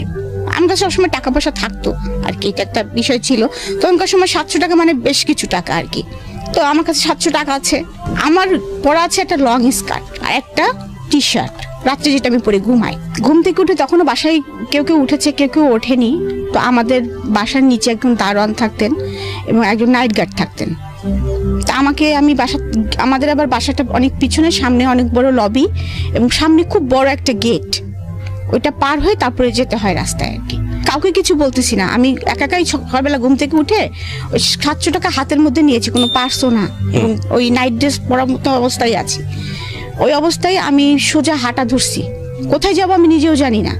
আমার মনে হয়েছে আমার একটু বুক ভরে নিঃশ্বাস নিতে হবে, আমাকে একটু বাঁচতে হবে, আমার ভালো লাগছে না, আমি কোথায় যাব নিজেও বুঝতেছি না। কিন্তু কারণ আমার তো তেমন কেউ নাইও, আমার কারোর সাথে তেমন কোনো ফ্রেন্ডশিপ নেই, বা মানে ফ্রেন্ডশিপ আছে কিন্তু ওরকম আস্থা করা যায় এরকম কারো সেরকম কেউ নাই। যারা আছে সবাই ফ্যামিলি মেম্বার, আমার ফুপু, আমার ভাইরা, এরকম ফ্যামিলির ভিতরে আমাদের যত মেশা। বান্ধবী কিছু আছে, তাদের বাসায় যাইটাই, কিন্তু তাদের কথা তখন মাথায় আসে নাই আর কি। আমার মনে হচ্ছে কি যে ঢাকায় আমি নাচি না, আমি ওখানে গেলেই মনে হয় কিছু একটা করতে পারবো। এই চিন্তা করে বাস স্ট্যান্ডে চলে গেছি। বাস স্ট্যান্ডে চলে যাওয়ার পরে আমি ওখান থেকে একটা বাসে উঠে পড়ছি, যে বাসটা ঢাকায় যায় এটা শুনছি আমি। তো আমার তো রাত্রেও মনে হয় আমি কিছু খেয়েছিলাম না, সকালেও আমার খাওয়া দাওয়া কিছু নাই। আর তখন তো বাসে আসতে অনেক মানে হাঙ্গামা হতো আর কি, মানে ওই ফেরি পার্টটার অনেক ঝামেলা। তা আমার পাশে যে লোকটা বসে আছে সে, আমি কিন্তু কয়েকবার বমি করেছি এর মাঝে, বাসের মধ্যে কয়েকবার বমি করেছি, উনি আমাকে পলিথিন কিনে দেন। আমার কিন্তু অত কিছু মনে নেই। তারপর ঢাকা গাবতলীতে যখন এসে থামছি তখন কিন্তু আমার মনে হচ্ছে যে আমি কোথায় যাব, ঢাকাও তো কাউকে চিনি না, যাব কোথায়। হঠাৎ করে আমার মনে হলো যে আমি যখন ঢাকায় যে প্রতিযোগিতাগুলো করতে আসতাম, তখন আমি যে মামার বাড়িতে উঠতাম, তার বাসা হচ্ছে গ্রিন রোডে ছিল। আমি একটা সিএনজিকে জিজ্ঞেস করতেছি, আপনি কি গ্রিন রোডে যাবেন? তো বলছে যে হ্যাঁ যাব। তো উনি আমাকে যে ভাড়াটা চাই আমি সে ভাড়াতেই উঠে পড়ি। এবং মানে ওনার বাসায় একদম রাস্তার সাথে, গ্রিন রোডের রাস্তার সাথে ছিল, এবং 7 নম্বর রোড, এটা আমার মনে আছে। আমি বলেছিলাম 7 নম্বর রোড। নিয়ে আসার সঙ্গে সঙ্গে আমি বুঝতে পারি যে এটা আমার মামার বাসা, মানে ওখানে অনেকগুলো ফ্ল্যাট, মামার ফ্ল্যাটটা চিনতে পারি। মামার বাসায় যাই, মামি আমাকে দেখে তো একদম হতভম্ব, যে কল্পনাই করতে পারে নাই আমি কোথা থেকে আসবো, একা আসছিস কি ব্যাপার। তো হয়তো বা তারা বড় মানুষ, বুদ্ধিমান মানুষ, হয়তো বা আমার বাবাকে জানিয়েছে এমন কিছু হয়েছে, বা বাবাও বলেছে যে এরকম অবস্থার মধ্যে যাচ্ছে। তো ওখানে একদিন আমি ছিলাম, তারপরে বাবা আবার আমাকে গাড়ি চলে আসে, বাবা মা সঙ্গে সঙ্গে গাড়িতে করে চলে আসে, এসে আমাকে আবার নিয়ে যায়। নিয়ে যাওয়ার পরে তখন আবার মনে হলো যে আবার কেমন যেন একটা, মানে ওইটাও একটা ভুল করতে যাচ্ছিলাম, যে আমি হারাই যেতাম। তখন মনে হলো আমি, বাবা আমাকে ধরে খুব কাঁদছে, তুমি এইভাবে বাসা থেকে কেন বেরোইছো? হ্যাঁ, তোমার যদি একটা অ্যাক্সিডেন্ট হতো, রাস্তার মধ্যে কোনো অঘটন ঘটতে পারতো, তুমি চেনো না কিছু না, তুমি কেন বের হয়েছো? তাহলে তোমাকে তো আমরা কোনোদিনও পেতাম না, তুমি কোথায় যেতা? আমারও তখন আমার মনে হয়েছে, তাই তো আমি কোথায় যেতাম? তখন আমি বলছি, বাবা তুমি একটা কাজ করো, আমি কি বিয়ে দিলে স্বাধীন হব? সবাই তো দেখি বিয়ে দিলে আর কেউ কিছু, কারোর কিছু হয় না, কাউকে কিছু বলে না, অনেক স্বাধীনতা এসে যায়। তো আমি কি বিয়ে, আমাকে তাহলে বিয়ে দিয়ে দাও বাবা। মানে আপনি নিজেই বললেন? নিজেই বলতেছি। আচ্ছা। বাবা বলতেছে যে তোমাকে বিয়ে দিয়ে দিব, তোমার বড় বড় 2টা ফুপু আছে, তাছাড়াও মানে বাবা একটু দ্বিধা করতেছে, আবার চিন্তা করতেছে না এটাই হয়তো ওর জন্য রাইট, এমন কারণ বাসা থেকে বেরোতে পারছি না। আবার এমনও কথা হচ্ছে যে আমি বিয়ে দিলে একদিনও শ্বশুর বাড়ি যে ভাত খেতে পারবে না, যে আমি কিছু করেই না। তো তার মধ্যে হঠাৎ করে এরকম একটা বিয়ের প্রস্তাব আসে হঠাৎ করে, এবং বাবাও হঠাৎ করে দেখে যে ছেলেটা অনেক ভালো, খোঁজখবর নিয়ে দেখে, এবং তাদের যে কলিগ লাইফ ছিল, সবাই অনেকে বলছে যে 5 ওয়াক্ত নামাজ কালাম পড়ে, এবং খুবই ভদ্র ছেলে, এক বাপের একটা ছেলে, ওরা 5 বোন, এবং ওর বাবা এখনো চাকরি করে, কুষ্টিশ্বরে 4 তলা বাড়ি আছে ওদের। যদি কাশিম সাহেব আমার মেয়ে থাকতো তাহলে আমি এই ছেলেকে সাথে বিয়ে দিয়ে দিতাম, এরকম মানে তার সম্বন্ধে এরকম গুড সংবাদ পায় বাবা সবসময়। আর আমি সবসময় বাবাকে ছোটকাল থেকে কেন জানি বলতাম, বাবা আমাকে আর্মি পার্সনের সাথে বিয়ে দিও, কারণ আমি যে শর্ট ছিলাম মনে ওদের একটা কষ্ট ছিল আর কি, মানে সেজন্য বলতাম কি, বাবা আর্মি ছেলেরা তো অনেক লম্বা হয়, আমাকে লম্বা ছেলের সাথে বিয়ে দিবা। এই ছেলেটা আবার অনেক লম্বা, 5 ফিট 11। তো ওইভাবেও কিন্তু আসলে মানে আমার বিয়ে হয়ে যাচ্ছে আমি বুঝতে পারতেছি না। তো আমার মনে নেই সঠিক কারা কারা দেখতে আসছিল আমাকে। তো আমি সেদিন মনে হলো কি যে আমি একটু স্বাধীন, কারণ স্বাধীন মনে হলো কি যে অনেকদিন বাইরে যাইনি, অনেকদিন সাজিনি। আমি আবার সাজতে গুজতে খুবই পছন্দ করতাম, আমার চুলগুলো ছিল অনেক লম্বা লম্বা এবং খুব সুন্দর চুল ছিল আমার মাথায়। তো আমি মাকে বলছি, মা দেখতে আসলে কি শাড়ি পরা যায়? তো মা বলছে হ্যাঁ যাই। তো আমি বোকার মতো মার শাড়ি বাঁচতেছি, কোন শাড়িটা পরবো। হ্যাঁ, মানে আমি সেদিন অনেক মানে আনন্দ পাচ্ছি, কেন জানি মনে হচ্ছে যে আমি জীবনে একটা স্বাধীন জীবন যাপন করতে চাচ্ছি, হ্যাঁ যাচ্ছি এরকম। তো আমি মার একটা শাড়ি পছন্দ করেছি, মানে সেজেছি, বাবাকে বলেছি বাবা তুমি নাস্তা কিনতে যাচ্ছ, আমার জন্য পেস্ট্রি নিয়ে এসো। আমি আবার পেস্ট্রি খেতে খুব পছন্দ করতাম। আমার জন্য গোলাপ ফুল নিয়ে এসো, আমি কিন্তু মাথায় গোলাপ পরবো, এরকম। তো যাই হোক, তারা আমাকে দেখতে আসছে, আমাদের ড্রয়িং রুমটা ছিল নিচে, আমরা দোতলার থেকে আমাকে নিচে নামায় নিয়ে আসছে। ওরা আমাকে বিভিন্ন প্রশ্ন করতেছে। দু একটা প্রশ্নের মধ্যে যেমন নামাজ পড়তে পারি কিনা, তারপরে কোরআন শরীফ পড়েছি কিনা, তারপরে কিসে পড়ি, কোন সাবজেক্টে পড়ি। এর মধ্যে আর একটা ছিল যে তখন একটা নাটক হচ্ছিল, হেলাল নামের একটা চরিত্র ছিল আমাদের মধ্যে, ইন্দ্রধরক মিলনের মনে একটা নাটক হচ্ছিল টিভিতে। হেলাল নামের কাউকে চেনেন কিনা, এই নাটকটা আপনি দেখেন কিনা? বিপাশা হায়াত, তৌকির আহমেদ এবং হেলাল। হ্যাঁ হ্যাঁ হ্যাঁ, সম্ভবত রূপকথা। হ্যাঁ হ্যাঁ। তখন বলছি নাটকটা হচ্ছে, তখন তো আমাদের বিটিভি চলতো এবং তখন ওই নাটকগুলো আমরা খুব আগ্রহ সহকারে দেখতাম। তো আমি তখনও জানি না আমার হাজবেন্ডের নাম হেলাল, এই জন্য ওরা আমাকে প্রশ্ন করতেছে। হ্যাঁ, তখন বলতেছে হেলালের চরিত্র আপনার কাছে কেমন লাগে? কিন্তু ওখানে তো খালেদ খান তো ওখানে ভিলেন পুরা। আমি বেটা তো বদমাইশের লাঠি, মানে আমি তো সবসময় স্টেট কাট কথা বলি, আমি সরাসরি বলতেছি বেটা তো বদমাইশের লাঠি। হ্যাঁ, এরকম বলতেছি আর কি। তোরা আবার ওইটা নিয়ে খুব হাসাহাসি করছে আর কি। যাই হোক, তারপরে আমাকে আমার হাজবেন্ড ঠিকানা লিখতে দিয়েছে। হ্যাঁ, ঠিকানা লিখতে দিয়েছে যে আমরা তোমার বাসার ঠিকানা লেখো। আমি এবার ঠিকানা লিখতে যে কুষ্টিয়া বানানটা এস এর ঘুলিটা কিভাবে দেয়, মানে একটু হলেও তো ভয় পাচ্ছি, ভুলে গেছি। হ্যাঁ, আমি আমার ফুফাতো ভাই সামনে দাঁড়ায় আছে, জিজ্ঞেস করতে এস কেমন করে লেখে রে, ওদের সামনে জিজ্ঞেস করতেছি। হ্যাঁ, ও আবার হেসে ফেলছে, তুই এস লিখতে পারছিস না। যাই হোক, এই পার্টটা চলে গেল এবং ওরা আমাকে দেখে আমাকে কিছু টাকা, একটা খাম দিল হাতে ধরায়। তো যখন আমি দোতলা সিঁড়ি নিচতলা থেকে, তখন তুমি এখন যাও, তোমার সাথে পরে আবার কথা হবে। বাবা বললো মা তুমি উপরে চলে যাও। তা আমি উপরে চলে যাচ্ছি আর ওই টাকাটা গুনতেছি আর হাসতেছি, দেখতেছি যে ওখানে 2000 টাকা আমার না এরকম সামথিং কিছু, এবং বলতেছি আমার ছোট ফুপু আমার সাথে আছে। আমি বলছি দেখ ফুপু, কালকে যাই একটা জিন্সের প্যান্ট কিনবো, একদম ঝাঁকানাকা একটা ব্লু প্যান্ট দেখে আসছি, ওইটা আমি কিনবই। এরকম আমার যে বিয়ে হয়ে যাচ্ছে আমি এটা বুঝতে পারতেছি না। আমার মা একটা সাদা পাঞ্জাবির উপরে ফেব্রিক্স করে আমাকে যে পাঞ্জাবিটা বানাই দিয়েছে না, ওইটার সাথে আমি ব্লু প্যান্ট দিয়ে পরবো, মানে এরকম করে বলতেছি। খুব খুশি হয়েছে টাকাগুলো হাতে পেয়ে। এরকম 2-3 দিন যাওয়ার পরে আবার শুনি আমাকে দেখতে আসবে। এবার কারা আসবে? এবার মুরব্বী মহলরা আসবে। আচ্ছা, ওই হেলাল সাহেবের মুরব্বী যারা ছিলেন, হ্যাঁ, আমার মানে শ্বশুর আসবেন, শাশুড়ি আসবেন, তার আরো খালা শ্বশুর যারা আছেন তারা আসবেন এবং তারা পাকা কথা বলবেন। এটা তো আমাকে বলা হয় না, আমাকে বলছে দেখতে আসবেন। আমি বলছি বাবা বারবার আমার যেতে ভালো লাগছে না, এদিন কি শাড়ি পরতে হবে? বাবা বলছে ইচ্ছে হলে পরো, না হলে না পরো। তো সেদিনও শাড়ি পরলাম, কিন্তু সেদিন আমি কেন জানি ভয় পাচ্ছিলাম। তো যাই হোক, দেখতে আসে আমার শাশুড়ি, এখন জানি সে আমার শাশুড়ি, তখন আমার শাশুড়ি ছিলেন না আর কি। তো ওই মহিলাটা আমাকে বললেন দাঁড়াতে বললেন এবং হাঁটতে বললেন। হ্যাঁ, তো দাঁড়াতে এবং হাঁটতে বললেন। আমার এটা খুব প্রেস্টিজে লেগে যায়। এবং আমার ছোট ননদ ছিল সাথে, ছোট ননদ মানে এখন সে ছোট ননদ, একটা মেয়ে ছিল আর কি সাথে, অল্প বয়স্ক। ওর সঙ্গে দেখলাম যে আমাকে মাপ দেওয়া হচ্ছে, কারণ তাদের ছেলে লম্বা, আমি শর্ট, ওরা তো প্রথমে এসে দেখে গেছে এটা। যখনই আমাকে মাপ দেওয়া হচ্ছে, আর আমার তো শর্ট নিয়ে আমার একটু প্রবলেম ছিলই, মানে মনের ভিতরে আমি একটু ছোট ছিলামই, আমি হাওমাও করে ওখানে কান্না করে দিছি যখন, তখন আমার বাবা আসেনি, মা তখন ওখানে ছিলেন। মেয়েরা যেহেতু উপরে বসছে আর বাবা হচ্ছে ছেলেদের নিয়ে নিচে বসছে আর কি। পরে মা কিভাবে পরে আমাকে বলছে মা তুমি ঘরে চলে যাও। আমি ঘরে চলে গেছি। তখন মা মনে হয় বাবাকে কিছুটা হলো বলেছে। তা আমার বাবা নিজ থেকেই ওনাদেরকে তখন বলেছে আমার মেয়ে আমি বিয়ে দিব না। তখন আমার শ্বশুর নাকি জিজ্ঞেস করেছে যে কেন দিবেন না, আমরা তো দেখলামই না, মামনির মুখটা তো আমাদেরকে দেখালেন না, মেয়েরা উপর থেকে দেখেছে, ছেলেদের সামনে, তখন আমার শ্বশুরদের সামনে আমি যাইনি। তখন বলতেছে যে না আমার মেয়ে, বাবার এটা শুনে মন খারাপ হয়েছে যে আমাকে মাপ দিয়েছে ওরা। হ্যাঁ, আর আমাদের ফ্যামিলির তো এরকম না, এত অড না যে এখনো মেয়ে তোমার দাঁত দেখি, মেয়ে তোমার চুল দেখি, এই টাইপের তো না। হ্যাঁ, বাবার এটা অবশ্যই প্রেস্টিজে লেগেছে। তো বাবা বলছে আমার মেয়ে আমি এখানে বিয়ে দিব না, এখানে বিয়ে দিব না বলছে, আসলে আমি মেয়ে না এখন বিয়ে দিতে চাচ্ছি না, মানে কায়দা করে যা বলা হয়তো বাবা বলেছে এরকম। তখন আমার শ্বশুর নাকি বলেছে দেখেন আমরা আসলাম, ঠিক আছে মামুনিটাকে দেখি, বিয়ে দিবেন না দেবেন আপনি পরে ডিসিশন নিন, আমাদেরকে একটু এক নজর দেখতে দেন। তো আমার মনে আছে যে আমাদের উপরেও একটা বসার রুম ছিল আর কি, তো ওনাদেরকে ওখানে ডেকে নিয়ে আসা হয় এবং আমি আর সামনে যাব না, কিছুতেই যাব না। আমার তখন একদম শুরু হয়ে গেছে, না আমি যাবো না, সামনে যাবো, ওদের সামনে যাবো, ওরা আমাকে মাপ দিচ্ছে, কি করছে না করছে, আমি যাবো ওদের সামনে। তো জোর করে ওয়ান কাইন্ড আমাকে ধরে নিয়ে আসা হয়। তো আমি যখন রুমে ঢুকলাম, ঢোকার পরে বসতে বললো, বসলাম। তো আমার শ্বশুর ঢাকায় নিয়ে আসেন, আমি বাবা আমার তখন আর ওইগুলো মনে নেই। আমি তখন দেখতেছি যে আমি একটু স্বাধীন হয়েছি, আমি কেনাকাটা করতে পারতেছি ধুমসে, যে শাড়িটা চাচ্ছি বাবা দিচ্ছে, যে জামাটা চাচ্ছি দিচ্ছে, মানে সবকিছু মোটামুটি ইয়ে করতেছি। এবং সোনার দোকানে যা চাচ্ছি, মানে এরকম সোনা কিনতে কিনতে আমি প্রায় 50 ভরি সোনা কিনে ফেলছি। ওকে, এমনও কথা বাবাকে বলতেছি, বাবা আমার কি এই বিয়েটা পরে যখন আরেকটা বিয়ে হবে তখনও কি আবার তুমি আমাকে দিবা?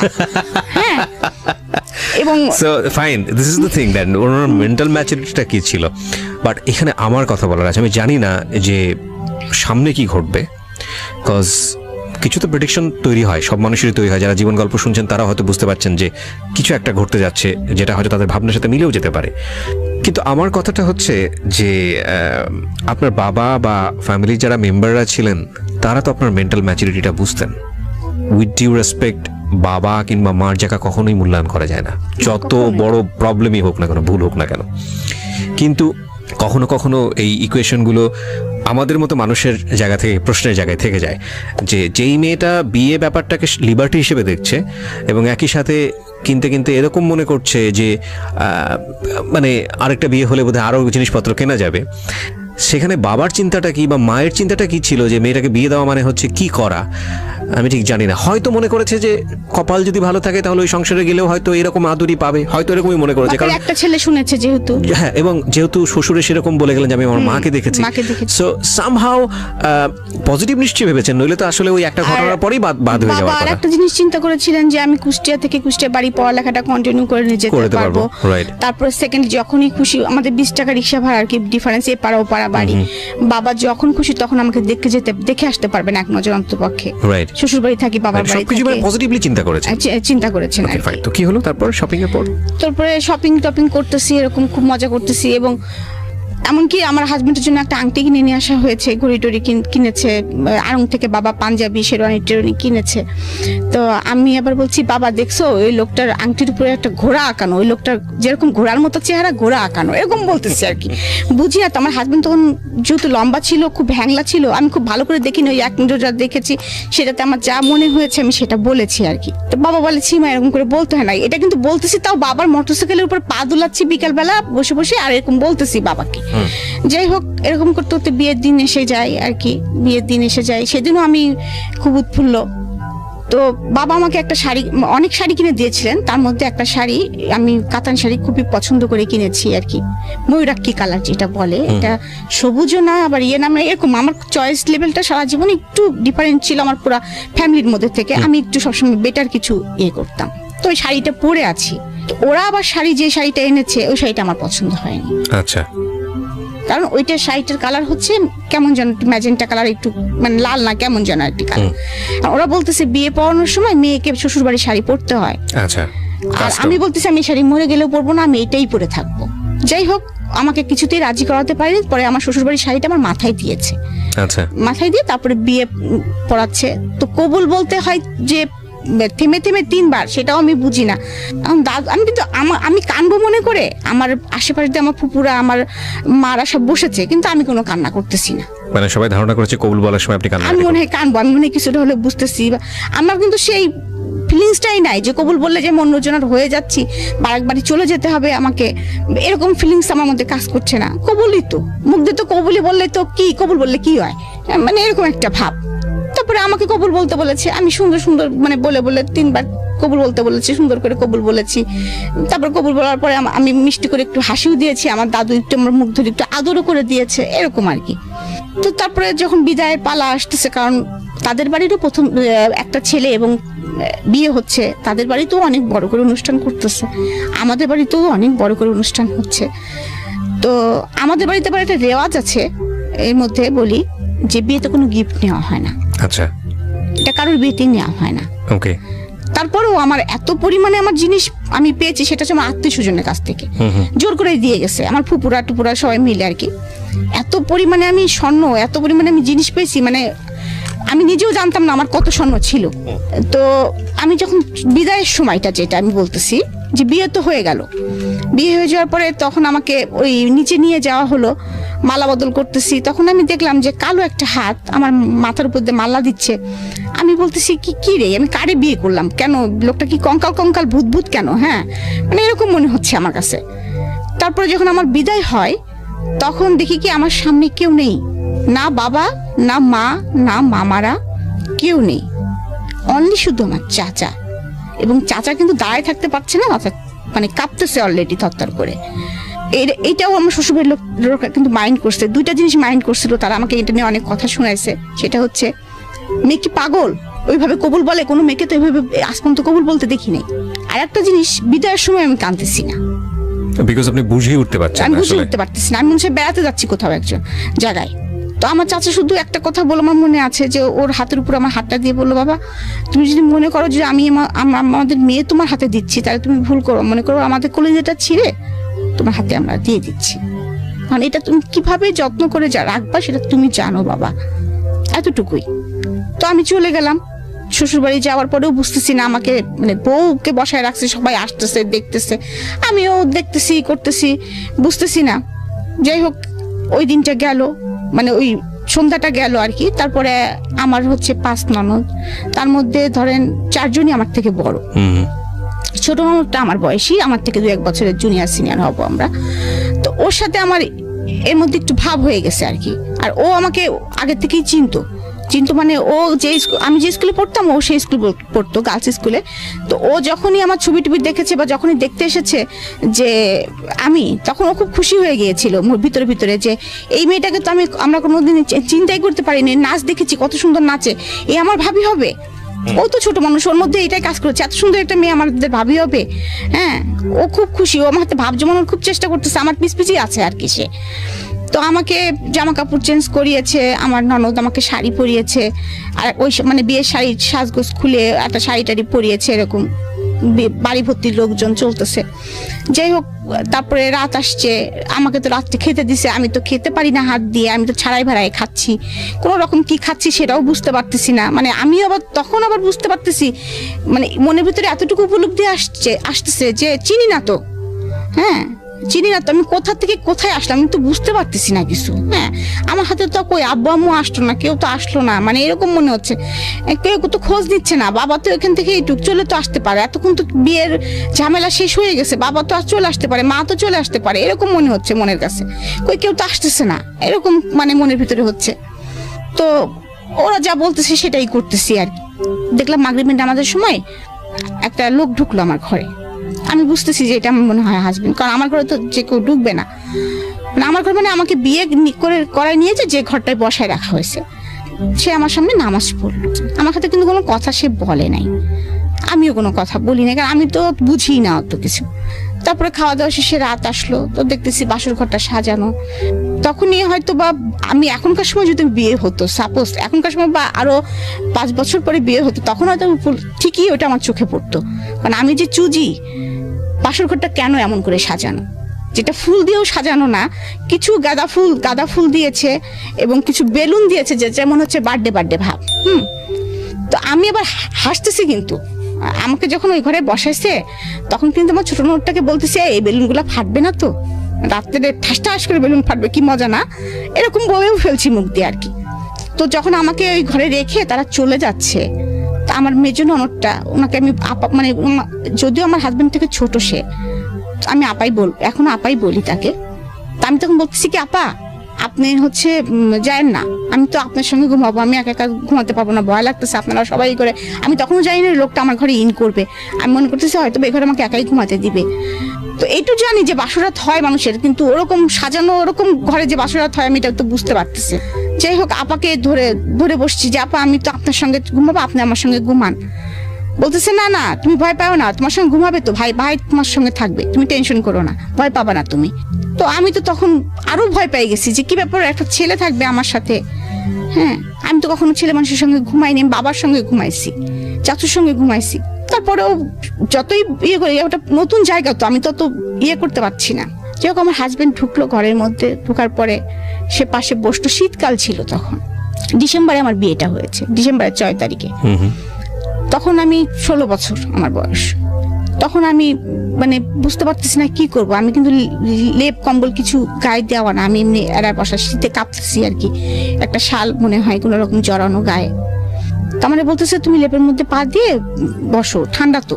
হ্যাঁ, তখন বলতেছে যে আমি কিসে পড়ি, আবার ওই একই কথা সে জিজ্ঞেস করতেছে কিসে পড়ি, তারপরে আমি আমার সাবজেক্ট কি এগুলো জিজ্ঞেস করতেছে, কোন স্যারের কাছে প্রাইভেট পড়তে যাই, নামাজ পড়তে পারি কিনা, কোরআন শরীফ পড়তে পারি কিনা, এগুলো জিজ্ঞেস করতেছে।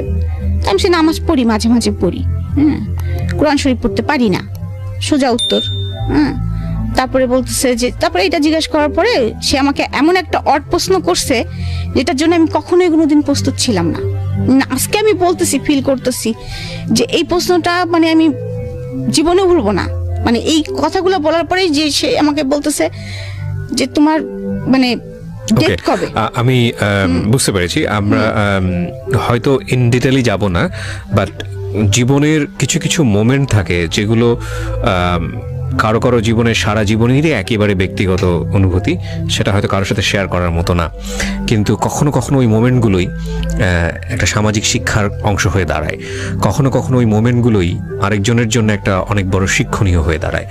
আপনার এই যে রাতের গল্পটা আপনি বলছেন, এটা প্রত্যেকটা মানুষের জীবনেরই স্মরণীয় রাত, ভয়ঙ্কর রকমভাবে প্রত্যাশিত রাত। এবং এই রাতেই প্রত্যেকটা ছেলে এবং মেয়ে, আমার যেটা মনে হয় যে সবারই একটা স্বপ্ন থাকে, একটা সুন্দর একটা মেমোরি যাতে সারাটা জীবন তারা ক্যারি করতে পারে।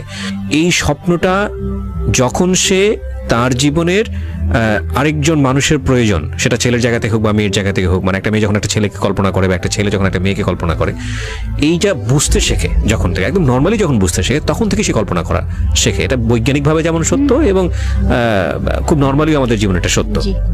এবং এই কাঙ্ক্ষিত রাতটা যখন স্বপ্নের মতো না হয়, এবং স্বপ্নের মতো না হলেও হয়তো বা সমস্যা না, পছন্দনীয় না হলেও সমস্যা না, কিন্তু যখন ভয়ঙ্কর হয়ে দাঁড়ায় তখন সেটা সারা জীবনের জন্যই একটা বড় সমস্যা। কখনো কখনো সেই ভয়ঙ্কর এক্সপিরিয়েন্সগুলো 8-10টা মানুষের জীবনে ওই ভয়ঙ্কর এক্সপিরিয়েন্স যাতে না হয়, সেজন্য হয়তো বা যতটুকু যেভাবে শেয়ার করা প্রয়োজন সেভাবে আমরা শেয়ার করার সুযোগ দিই। আমরা ছোট্ট একটা বিরতি নেব প্রিয় শ্রোতা।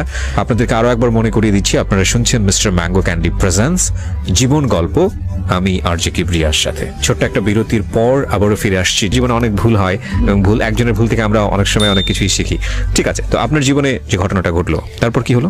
তো তারপরে মানে এটা আমি কিভাবে বলবো বুঝতে পারছি না, মানে এক্সপ্লেন করব কিভাবে, আই ডোন্ট নো। অনেকের জীবনে এটা হয়তো খুব মানে সুখ, আমি এটা হতে পারতো সুখের, কিন্তু আমি যেহেতু বয়স অল্প, হাইট ওয়েট কম তার থেকে, তারপরে সে অনেক লম্বা চড়া মানুষ, তার স্বাভাবিক নিয়মে সে ছিল হয়তোবা, কিন্তু আমার জন্য ফিলিংসটা খুব ব্যাড ছিল আর কি। আমি খুব কষ্ট পাচ্ছিলাম আর কি, সোজা কথা। এবং আমি আগেই বলেছি যে আমার স্কিন খুব পাতলা ছিল, আমি রান্না কখনো তো কাজ করিনি, কখনো রোদে পুড়িনি, কখনো মানে ছিলাম আর কি একটু। তো আমার কিন্তু একটুতে গায়ে ফোসকা পড়তো, মানে এমন হচ্ছে একটু বেশি রোদে হলেও দেখা যাচ্ছে আমার গায়ে লাল লাল ছোপ ছোপ দাগ পড়ে যেত। একটু বেশি রোদে গেলে বা বেশি গরম লাগলে আমি কিন্তু গরম সহ্য করতে পারতাম না, আমার নাক দিয়ে ব্লাড এসে যেত। তো উনি আমাকে যে আদরের নমুনাটা দেখিয়েছে, ইট ওয়াজ নট হিউম্যানিটিক, এটা আলটিমেটলি মানবিক আচরণ ছিল না, আপনি যেটা বলতে যাচ্ছেন। তারপর সে আমাকে বোঝানোর চেষ্টা করেছে, এটুকু আমার মনে আছে যে না তুমি কষ্ট পাচ্ছ, এটা ঠিক, কষ্ট পেও না, এটা হয়, এটা ঠিক হয়ে যাবে আস্তে আস্তে। যাই হোক, সকাল হলে পরের দিন সকালে বউ ভাত, বাসায় অনুষ্ঠান কম কমানো। তো আমি কাউকে কিছু বলতে পারছি না, কিন্তু মনের ভিতরে তখনই একটা আমার কষ্ট ঢুকে গেছে কিন্তু অলরেডি, যে এটা কি হলো, বিয়ে মানে কি এরকম, আমি এটা কিন্তু বুঝতে পারতেছি না, বিয়ে মানে কি এরকম, আর এই লোকটার সাথে তাহলে আমাকে এভাবে থাকতে হবে। মানে আমি মানে সবকিছু মিলে আমার মাথার মধ্যে হজবরল অবস্থা হয়ে গেছে একটা আর কি।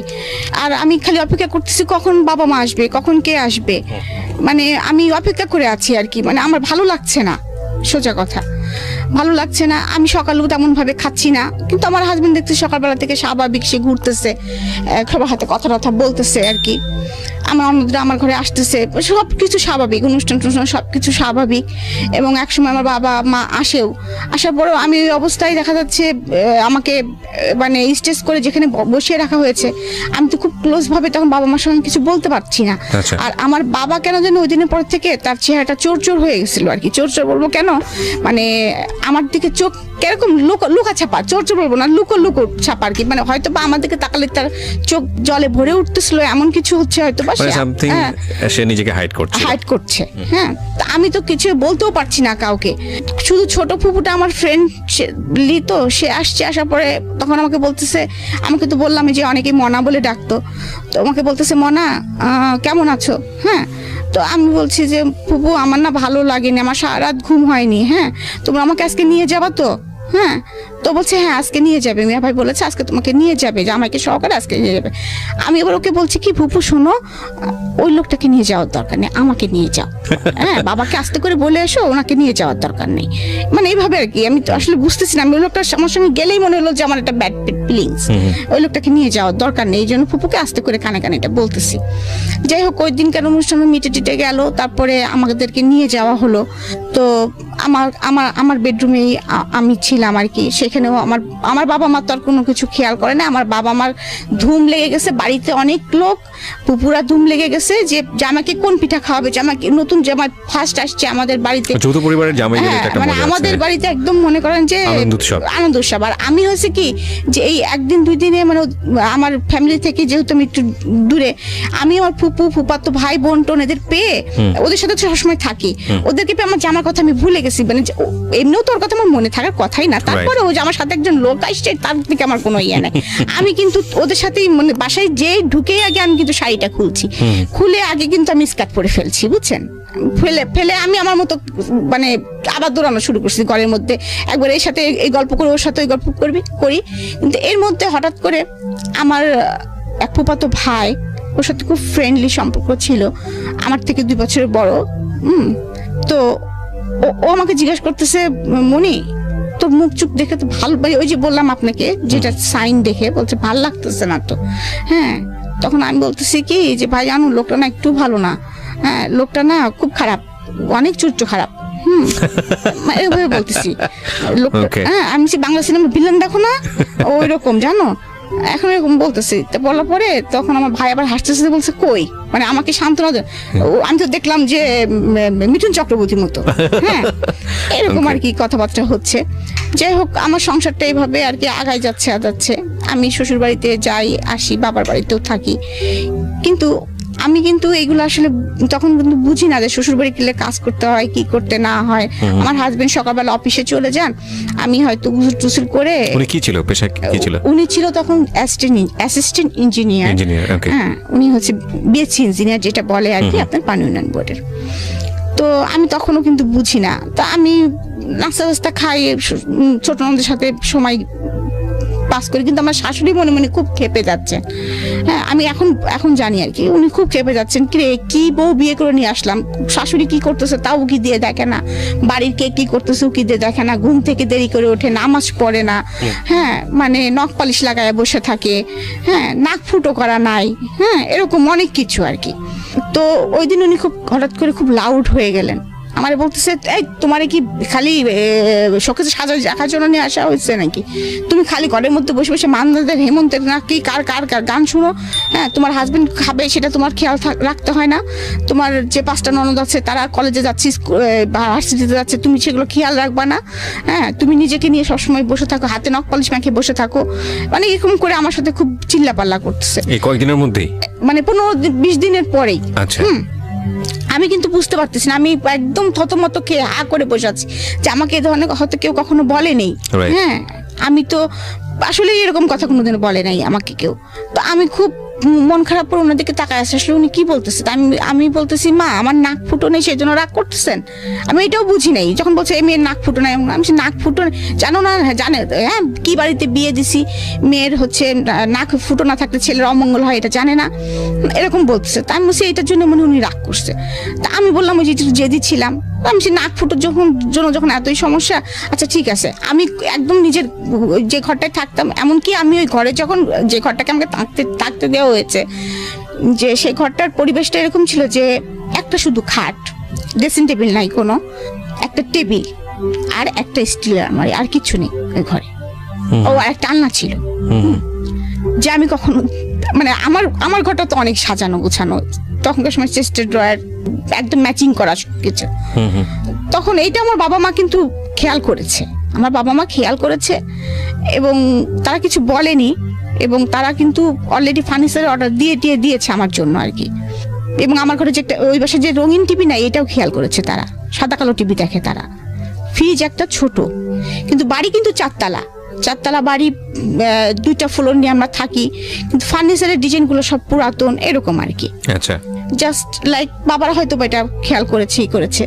তো আমার রুমের সাথে কোনো অ্যাটাচড বাথও ছিল না, যেটা আমি কখনো কোনোদিন অভ্যস্ত না, আমি আগেই বলেছি, সেটা আমার একটা প্রবলেম হচ্ছিল। এখানে একটা বিষয় খেয়াল করবেন, উনি যে বিষয়গুলো আনছে ছোট ছোট করে, সেগুলো হয়তো বলার মতো না, কিন্তু খুব ইম্পর্টেন্ট দুটো মানুষের জন্য। দুটো মানুষ দুটো পরিবেশ থেকে আসছে, দুটো মানুষের আমরা বিয়ে মানে মনে করি যে দুটো পরিবারের মেলবন্ধন, এটা কিন্তু শুধু দুটো মানুষের মেলবন্ধন না, দুটো পরিবারের মেলবন্ধন। এবং অবশ্যই একটা মানুষ যেভাবে যে লাইফস্টাইলে ছিল, হঠাৎ করে এসে আরেকটা লাইফস্টাইলে মানানসই হওয়াটা খুবই ডিফিকাল্ট, সে ছেলেই হোক বা মেয়েই হোক। কিন্তু আমাদের সামাজিকতা একটা বিষয় আমরা ধরে নেই যে মেয়ে মানেই হচ্ছে তাকে মানিয়ে চলতে হবে, মেয়ে মানেই হচ্ছে সে যে পরিবার থেকে আসুক না কেন, যেটাই করুক না কেন, শ্বশুরবাড়িতে যা আছে সেটাই তাকে মেনে নিতে হবে। যদি সিচুয়েশনটা এরকম হয় যে না, এখানে আসলে কিছু করার নেই, বিকজ ওনাদের কি বলা যেত, এফোর্ট করার ক্ষমতা আসলে অতটুকুই, তাহলে সিচুয়েশনটা ডিফারেন্ট। কিন্তু যদি বিষয়টা এরকম হয় যে না, ইউ হ্যাভ মানি অ্যান্ড আপনার সেই ক্যাপাবিলিটিস আছে, তাহলে আপনার পরিবারে যেই আসুক না কেন, তাকে যদি আপনার পরিবারেই সাস্টেন করতে হয়, তাহলে আপনার উচিত তার পাস্ট লাইফটা একটু হলো স্টাডি করা, নইলে কিন্তু সে কোনোভাবেই আপনাকে বেস্টটা দিতে পারবে না। কারণ আমি যদি বলি যে একটা ছেলে হোক বা মেয়েই হোক না কেন, দেখুন যিনি এই ভদ্রলোকের সংসারে গেছেন, তিনি কিন্তু গিয়েই রাতারাতি পরিবর্তন হবেন, বিষয়টা কিন্তু এরকম না। তিনি তারা একদম পুরো, যদি 16 বছরে বিয়ে হয়ে থাকে ওনার, উনি যেটা বলছিলেন 16টা বছর নিয়েই কিন্তু সেখানে গেছেন, হ্যাঁ। এবং এই 16টা বছরে তাকে কিভাবে ট্রিট করা হয়েছে, কিভাবে বড় করা হয়েছে, কি আচরণ তার সঙ্গে করা হয়েছে, কি ধরনের পরিবেশের মধ্যে সে থেকেছে, সে সব কিছু নিয়ে কিন্তু ওখানে গেছে। সুতরাং এটাকে যদি রাতারাতি ধাক্কার কবলে পড়ে যায়, তাহলে এটার ভবিষ্যৎ ভালো হবে না, এটাই ধরে নেওয়া যায়। জানি না কি হয়েছে, ওকে বলুন তারপর। তো তারপরে যাই হোক, আমি এগুলো কিছু বলি না, কিন্তু আমি যে আসলে আমি এখন নিজে ইমাজিন করি যেটা, সেটা হচ্ছে যে ওই সময় এরকম বোবা কেমন করে হয়ে গিয়েছিলাম। হ্যাঁ, না বোবা বেশিক্ষণ থাকবেন না, এটা আমরাও জানি। কারণ সিচুয়েশন, ডিমান্ড হচ্ছে এমন একটা জিনিস, মানুষ একটা পর্যায় পর্যন্ত সেভ করতে পারে। ইভেন তখন আমি মনে করি এটা সেভ না, এটা হচ্ছে জমায়। তো জমায় মানে হচ্ছে কি, ধনুকের তীরটা যখন আপনি টানবেন প্রথম পর্যায়ে কিন্তু ছাড়লে আপনি এটা বেশি দূর যাবে না, তো তখন মনে হয় কি ঠিক আছে, তীর তো আসবে না, কিন্তু তারপরে জমতে জমতে যখন একবার টানার পর এক্সট্রিম লেভেলে যখন টানা হবে, টানার পরে যখন ছাড়া হবে, তখন কিন্তু গতিটা যায়। তো যে যত বেশি টানতে পারে, মানে যে তত বেশি সাইলেন্স থাকতে পারে, সে যখন বাস্ট হয়, সে তত বেশি পরিমাণ শব্দ করে বাস্ট হয়। তো আমরা একটা জিনিস মনে করি, সেটা মেয়ে হোক বা ছেলেই হোক না কেন, যখন আমরা কারোর প্রতি অত্যাচার করছি, কিংবা কেউ যখন একটা জিনিস মানিয়ে নিচ্ছে, চাপতেছে ভিতরে, চাপার ক্ষমতাটা ভালো, কিন্তু এটা যদি এমন হয় যে চাপতে চাপতে চাপতে চাপতে চাপতে চাপতে অনেক দিন ধরে চাপার পরে সে বাস্ট হলো, তাহলে ক্ষতি হওয়ার সম্ভাবনাটা বেশি। তার চেয়ে বরং একটু চাপলে একটু বের করে দিল, একটু চাপলে একটু বের করে দিল, সেটা অন্য জিনিস। কিন্তু ওনার ক্ষেত্রে বোধহয় বিষয়টা ওরকমই হয়েছে। জি রিমা, তারপর কি হলো? তারপরে আমি মানে জেদ করে ঘর আটকাই, মানে নিজের গেট আটকাই দিলাম, দিয়ে সুতো নিছি। আমার ছোট নদকে বললাম নিজের নাক নিজেই ফোড়াবেন। হ্যাঁ, নিজের নাক নিজেই ফুটো করে ফেলছি। করেছেন? হ্যাঁ, আমি বললাম না যে বেলেট দিয়ে হাত কাটতে যখন পারি, তখন তো ওই জেদ উঠলে তো আমি ওইটাও করতে পারি। তো নিজের নাক নিজে ফুটো করে, ওরা আমাকে যে নাক ফুলটা দিয়েছিল, সেই নাক ফুলটার সঙ্গে সঙ্গে আবার পড়েছি, রক্ত পড়তেছে কিন্তু। My goodness. পরে এসে আমার শাশুড়িকে বলতেছি, দেখছেন পড়ছি, এখন তো কিছু হবে না। আমার শাশুড়ি আমার দিকে হা করে তাকায় আছে, কি মেয়ে এটা। হ্যাঁ, যাই হোক, হয়তো এরকম একটা ফিলিংস নিচ্ছে। তো আমি আবার কিছুদিন পরে হয়তো আমার আম্মার ওখানে গেছি, আম্মা দেখে তো কান্নাকাটি করে আসছে, কারণ বাবা নাক ফুটো করা পছন্দ করতেন না, আমি ব্যথা পাবো দেখে বিদায়। আচ্ছা আচ্ছা। তো সেখানে আমার নাক ফুটো করা, এবং অলরেডি সেটা সঙ্গে সঙ্গে তাজা ইসের মধ্যে আমি পড়েছি, এটা তো ঘা হয়ে মানে একটু ফুলে টুলে গিয়েছে। যাক, মা নাক খুলে ওয়াশ করে আবার মলম টলম লাগিয়ে যাই হোক নাকটা ঠিক করেছে পরে। কারণ আমার বাবা বাড়ি থেকে মা বাড়ি তখন তো বেশি দূর, শ্বশুর বাড়ি তো বেশি দূরে না। দেখা যাচ্ছে শুক্রবারের ছুটির দিন হলেই দেখা যাচ্ছে বাবা জোর করে এসেই বলতো, বাবা একটু আসো, আমার মেয়েটাকে একটু আসো, বাবাই আসতেন দেখতে, এরকম প্রায় হতো। আর আরেকটা জিনিস হয়েছিল কি, যে আমার বাবা আমার সুবিধার জন্য, বললাম ওই যে ফার্নিচার থেকে শুরু করে টিভি বিজিপি সবকিছু আমার শ্বশুরবাড়ি পাঠিয়ে দিয়েছেন, এমনকি ফ্রিজ পর্যন্ত। হ্যাঁ, তো তারপরে দেখা যাচ্ছে যে আমার ভাইয়ের একটা বাইক ছিল, আমার ভাইয়া কলেজে ওঠার সাথে সাথে একটা বাইক চালাতেন। আমার বিয়ের পরপরই আমার বাবা আমার হাজবেন্ডকে একটা বাইক কিনে দেন। আচ্ছা। যে তাহলে যখন তখন আমার মেয়ের সাথে করে আসতে পারবে, আমার মেয়েকে সাথে করে একটু ঘুরবে। কারণ আমার আবার বাইকে চড়ার খুব অভ্যাস ছিল, কারণ ভাইয়াদের সাথে বাইকে চড়তাম, কোথাও নিয়ে যেতে হলে বাইকে যেতাম, বাবার সাথে আবার যেতাম, যার জন্য আমি বাইকে চড়তে খুব পছন্দ করতাম। বাবা এটা জানতো, তো এরকম মাঝে মাঝে যাওয়া হতো। কিন্তু ওনার সাথে কি সম্পর্কটা আমার কেমন ছিল, মানে ঝগড়াঝাটিও ছিল না, আবার তার সঙ্গে খুব ফ্রি ছিলাম এরকমও না। যে সংসারে কি হচ্ছে সেটাও আমি তাকে বলতাম না। মানে হয়েছে কি, তার সঙ্গে আমার দেখা যাচ্ছে হয়তো খুব কম, ভয় পেতাম তাকে আমি, এবং কি বলে ডাকবো এটাও কিন্তু আমি বুঝতে পারতাম না। আচ্ছা। আমাকে কেউ ডাকতে বলে কোনো সময় ভাই বলে ডাকতাম, ভাই ভাই আপনাকে ডাকতেছে।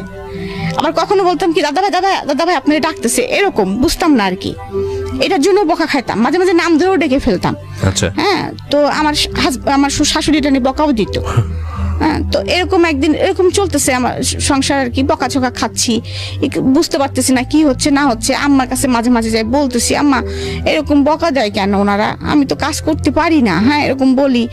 তা আম্মা এর মধ্যে হয়তো বা প্রস্তাব দিয়েছিল আমার শাশুড়ির কাছে যে আমার মেয়ে হয়তো কাজ করতে পারে না বিয়ান, আমি কি একটা কাজের মানুষ দিব আপনাদের ওদের বাসায়। যে দেখি যে একটা মোটে কাজের মানুষ, তাও ছোট।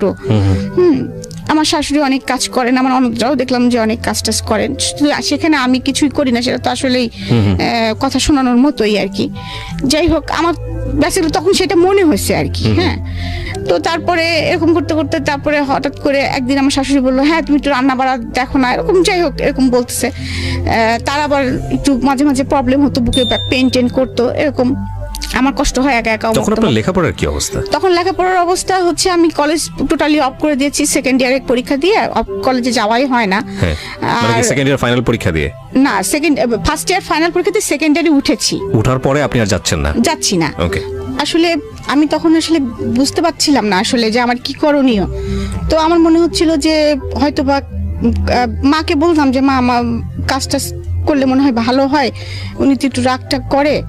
তো আমার মা বলতো যে শ্বশুর বাড়ির সবাই এরকম, তখন আমিও তো কাজ করি। হ্যাঁ, করতে হয় মা এগুলো একটু, তুমি শাশুড়ির সঙ্গে একটু একটু হেল্প করবা। এখন হেল্প করা বলতে আমার মা তো অতটা বোঝে নাই যে হেল্প বলতে কি বোঝাচ্ছে আর কি। হয়তো বা শাশুড়ির সঙ্গে একটু করলাম টরলাম, কিন্তু হেল্প বলতে আমি ওই বাড়ির একটা বউ, আমার যে এত দায়িত্ব আমি কিন্তু তখন কিন্তু বুঝতে পারতেছি না যে এবারে আমি একটা বউ, আমার 5টা ননদ, আমার অনেক দায়িত্ব, এবং আমার শাশুড়ি একটু অসুস্থ, আমাকে অনেক দায়িত্ব নিতে হবে, এটা কিন্তু আমি বুঝতে পারতেছি না। আর আমার হাজবেন্ড কোনো যাই হোক, এবং আমার হাজবেন্ড এটাও বুঝতো না যে একটা বউয়ের বা একটা মেয়ের অনেক কিছু লাগতে পারে। এইভাবে আমি আর কি লাইফ লিড করতেছি আর কি। আর আমি যখন বাবা বাড়ি আসি তখন আমার মা যেটা ভালো লাগে সেটা আমার জন্য কিনে রাখে, বা আমাকে সাথে করে নিয়ে যায়, মার্কেটিং করে। এবং আমি অনেক সময় কাঁদতাম যে বাবা আমার কাছে তো টাকা নাই। হ্যাঁ, আমার কাছে তো টাকা নাই, আমি তো চটপটি খেতে পছন্দ করি, আমাকে তো কেউ চটপটি ফুচকা খাওয়াতে নিয়ে যায় না, এই করে না। বাবা আমার মনে আছে সে টাকা আমাকে অনেক সময় যাওয়ার সময় 5,000 10,000 করে টাকা দিয়ে দিত। এইগুলো আবার দেখা যাচ্ছে আমি আমার ননদদের পিছনেই খরচ করতাম। এই তোরা কি কিনবি বল, আমার কাছে টাকা আছে। আমি কিন্তু আসলে ওইভাবে কখনোই, ওরা আমাকে আপন না মনে করলে আমি কিন্তু সবসময় এইভাবে। আবার দেখা যাচ্ছে যে ভাবি তোমার না অনেক সুন্দর সুন্দর আংটি, এই তো আংটি নিবি, আমার না বক্স ভর্তি আংটি আছে, নিয়ে যে দিয়ে দিতাম ওদের। ওরা কয়টা নিয়েছে সেটাও কিন্তু আমি কোনদিন খেয়াল করতাম না, এরকম। তারপরে আমি এরকম ভাবে আমার সংসার চলছে। এর মধ্যে আমার পরীক্ষা এসে যায়, তো মা বলে পরীক্ষা তো দিতে হবে তোমাকে। তা আমি বলি বিয়ে দিছো তো আবার পরীক্ষা দিব কেন, আমার আর পড়ালেখার প্রতি তেমন কোনো আগ্রহ নাই আর কি। সারাদিন কাজ করে আমার আর ইচ্ছে করে না পড়ালেখা করি। আচ্ছা। তো আম্মা কি করতেন, আম্মাকে দুপুর মানে 4টার দিকে এসে নিয়ে যেতেন, প্রাইভেট পড়ায়। আবার আম্মা আমাকে মানে সন্ধ্যার পরে যখনই প্রাইভেট পড়া শেষ হতো মা আমাকে দিয়ে যেতেন। আচ্ছা। এটা নিয়েও কথা শুরু হলো আর কি। যে পাড়ার লোকজন কি বলতেছে, প্রতিদিন একটা মা তার মেয়ের বাসায় আসতেছে। হ্যাঁ, এটা তোমার মা, আমি তো আমার মা তোমাকে প্রাইভেট পড়াতে নিয়ে যাচ্ছে। তারপরেও এটা নিয়ে কথা শুরু হলো, তাও আমাদের বাসায়। তারপরেও সেটাও কোনো রকম ওভারকাম করে তারপরে পরীক্ষার হলে পরীক্ষা দিলাম। যাই হোক, আমার আশা ছিল না যে আমি পাশ করব, আমার কোনো রকমের আশা ছিল না আমি পাশ করব। তারপরেও আমি যেদিন রেজাল্ট বের হয়, আমাদের শ্বশুরবাড়িতেই আছি, তো রেজাল্ট বের হয়েছে, আমার রেজাল্ট এসেছে উইথ হেলথ। কোনো কারণে ঝামেলা হয়েছে, করে দেখে যে আমার রেজাল্টটা একটু ভুল ছিল। মানে আমার অ্যাডমিট কার্ড, রেজিস্ট্রেশন কার্ড আর অ্যাডমিট কার্ডের মধ্যে একটা সাবজেক্টে একটা গন্ডগোল ছিল আর কি। আচ্ছা। তো গন্ডগোল ছিল, ওইটা আবার ঠিক করে দিয়ে আসেন বাবা। ঠিক করে দিয়ে আসার পরে তারপরে 15 দিন পরে আমার রেজাল্ট কলেজে আসে। আচ্ছা। তখন দেখা যায় যে আমি ফার্স্ট ডিভিশন পেয়েছি। ওকে। ফার্স্ট ডিভিশন পেয়েছি। তো তখন যখন আমি ফার্স্ট ডিভিশন পেয়েছি তার 15 দিন পরেই আমি কিন্তু অলরেডি তখন প্রেগনেন্ট। তখনও কিন্তু আমি বুঝতেছি না যে আমি প্রেগনেন্ট। ওকে, বিয়ের কতদিন পরের ঘটনা এটা? 11 মাস। 11 মাস। ওকে। 11 মাস পরে, কারণ আমি তো ফার্স্ট ইয়ার থাকতে বিয়ে হয়েছে, সেকেন্ড ইয়ারে উঠেছি, তারপরে তো পরীক্ষা দিয়েছি। এর মাঝে 11 মাস গিয়েছে, কারণ আমাদের ক্লাস তো বেশি দিন আমরা পাই না। তো যাই হোক, আমি প্রেগনেন্ট, আমি তো সেটা বুঝতে পারতেছি না। ওই যে বললাম আমার রান্না করতে হয়, করতে হয়, তো রান্না করতে গেলেই আমার মানে গন্ধ শুনলে আমার বমি আসে। আমি দৌড়াই চলে যাই বাথরুমে, এই করি সেই করি। তখন একদিন আমার শাশুড়ি আমাকে বলতেছে, তুমি এরকম করো কেন, খালি বমি করো কেন? আর এর মধ্যে কিন্তু আমার শারীরিক কন্ডিশন অনেক খারাপ হয়ে গেছে, অনেক অনেক। মানে আমি একদম মনে করেন যে 34 কেজি ওজনে নেমে আসছে আমার ওজনটা আর কি। একেতে ছোটখাটো মানুষ ছিলাম, তারপরে আর কিছু খেতে পারি না, শুধু বমি করি। তো আমি বুঝতেছি না। তারপরে আমার শাশুড়ি আমাকে জিজ্ঞেস করতেছে যে তুমি এরকম করো কেন, তোমার কি শরীর খারাপ লাগে না, কি হয় তোমার, তুমি এরকম করো, দৌড়াও, খালি বাথরুমে দৌড়াও কেন খালি? তখন আমি বলতেছি কি জানি মা, আমার কোনো কিছু গন্ধই সহ্য হয় না, কিচ্ছু ভালো লাগে না, খালি বমি আসে, আমি কিছু খেতেও তো পারতেছি না। হ্যাঁ, তখন আমার শাশুড়ি মনে হয় মুরব্বী মানুষ তো, হাজার হলেও তিনি একটু সন্দেহ করছেন। তো যাই হোক, আমাদের পাশে ফ্যামিলি একজন ডাক্তার আছেন, ডাক্তার ভাই বলি আমরা, তো ওনার কাছে আমাকে পাঠান। তো ওনার কাছে যখন পাঠান তখন উনি আমাকে প্রেগনেন্সি টেস্ট দেন। এখন তো ধরেন অনেক প্রেগনেন্সি টেস্টের অনেক সিস্টেম হয়েছে, তখন তার কোনো সিস্টেম ছিল না, তখন তো একদম ল্যাবেই যেতে হতো ইউরিনটা নিয়ে। তো বলে যে পরের দিন সকালবেলা এরকম ইউরিনটা নিয়ে ল্যাবে দিলে নাকি রেজাল্ট, আমার হাজবেন্ডই সে রেজাল্ট নিয়ে এসেছে, পজিটিভ আসছে আর কি।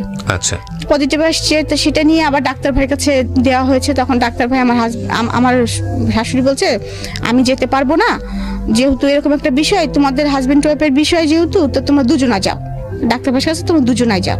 এবং ডাক্তার ভাইও চাচ্ছিল যে আমার হাজবেন্ড যাক। সে বলেছে যে হেলাল আসুক। মানে সে তো আমাদের ফ্যামিলি ডাক্তার, সবাইকে চেনে, আমার বিয়েও খেয়েছে সে।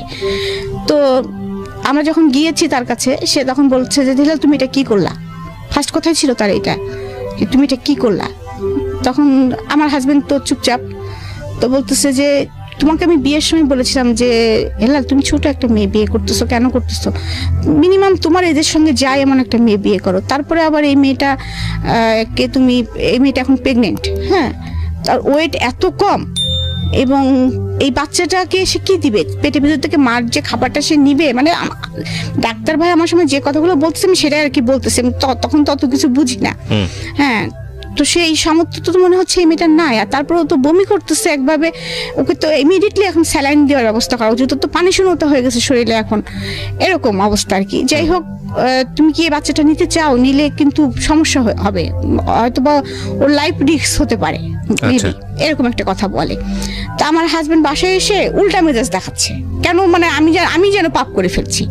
হ্যাঁ, মানে উল্টা মেজাজ দেখাচ্ছে, হ্যাঁ এরকম অসুস্থ, এখন আমার এখন ঝামেলা, অমুক তমুক বিভিন্ন কথা শুরু করছে। তো আমার শাশুড়ি আবার খুশি, কারণ তার একটা ছেলে, যেহেতু একটা বাচ্চা আসতেছে বাসায়, সে খুব খুশি। আমার বয়স টয়স কেউ দেখতেছে না আর কি সেই মুহূর্তে।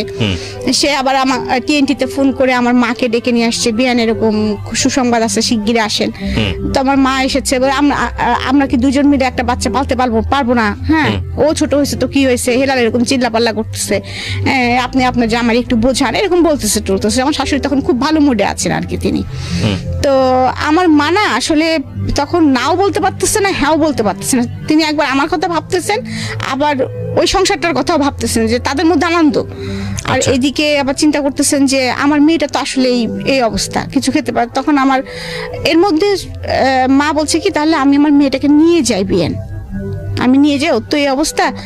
তখন আবার ডাক্তার ভাই বলে দিয়েছেন, উনি আবার প্রেসক্রাইব করে দিয়েছেন আমাকে তখন ইমিডিয়েটলি স্যালাইন দিতে হবে, দিতেই হবে। তখন আর আমাদের যেখানে বাসা সেখানে আশেপাশে কোনো ক্লিনিক নাই, একটু দূরে। তো তখন আম্মা দেখলো যে তাহলে এখান থেকে নিয়ে গেলে তো নার্স এসে মানে স্যালাইন দিতে পারবে না, বা সবসময় টেক কেয়ার করতে পারবে না, এখানে যদি ডাক্তারটা কাছে, তাহলে এখানেই থাক।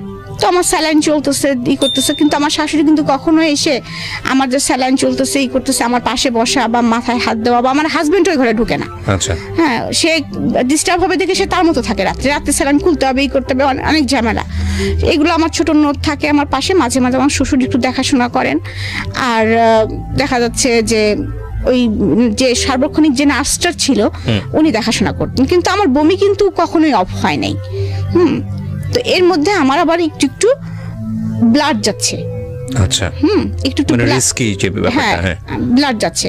তখন আবার এইটা আবার ডাক্তার ভাইকে বলা হয়, তখন ডাক্তার ভাই ডাক্তার ভাই আর কি বুঝছে ব্যাপারটা, বরাবর বলছে আসলে ও নিতে পারছে না মনে হয় শরীরে, ওর শরীর এই বয়সে এটা ও নিতে পারছে না। তারপর যাই হোক এরকম বলার পর তারপরে আপনারা যখন চাচ্ছেন চাচিমা আমি ট্রাই করব, আমি 7 দিন একটা ইঞ্জেকশন দিব, সকাল বিকাল দিব, এটা যদি টিকে গেল তো টিকে গেল আলহামদুলিল্লাহ, না হলে কিন্তু আমাদের এস্টিম পয়েন্টে যেতে হবে, এটা ডিসিশন নিতে হবে।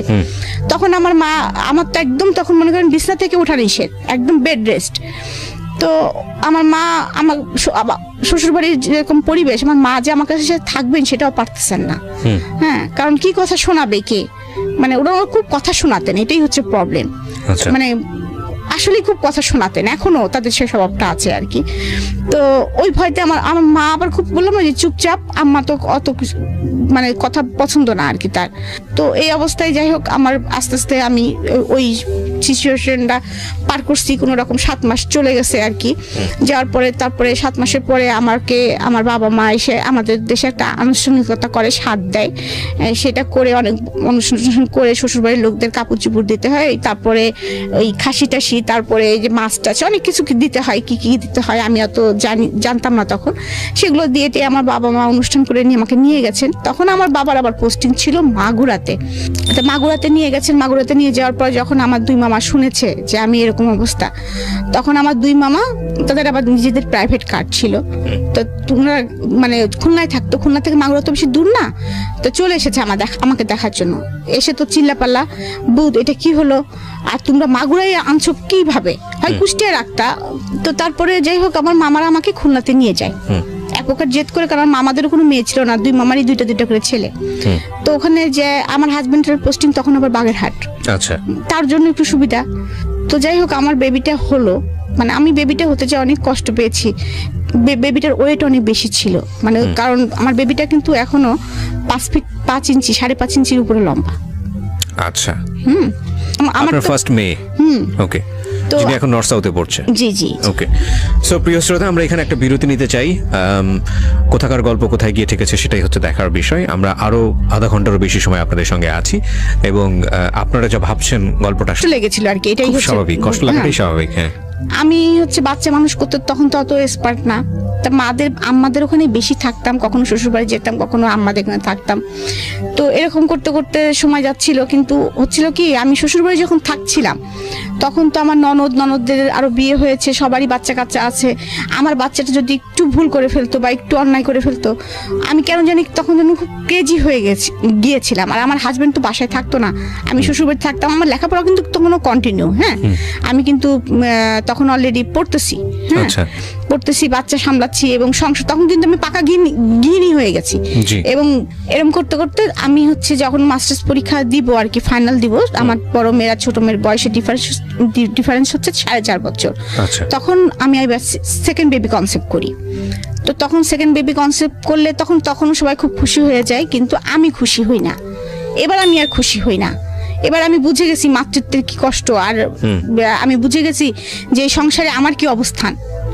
এর মাঝে আর একটা কাহিনী আমি বলি। আমার ছোট ননদ যেটা আর কি, যেটা আমার খুব ভালো সম্পর্ক ছিল, তো সেটা সাথে আমার ফুফাতো ভাই, মানে ওরা রিলেশন ছিল, ওরা চলে যায় দুজনে আর কি। আচ্ছা, এটা ফ্যামিলি থেকে না বলে চলে যায়, এবং দোষটা সম্পূর্ণ আমার ঘাড়ে পড়ে যে আমি তাদেরকে বের করে দিয়েছি, যেটা হয় আর কি।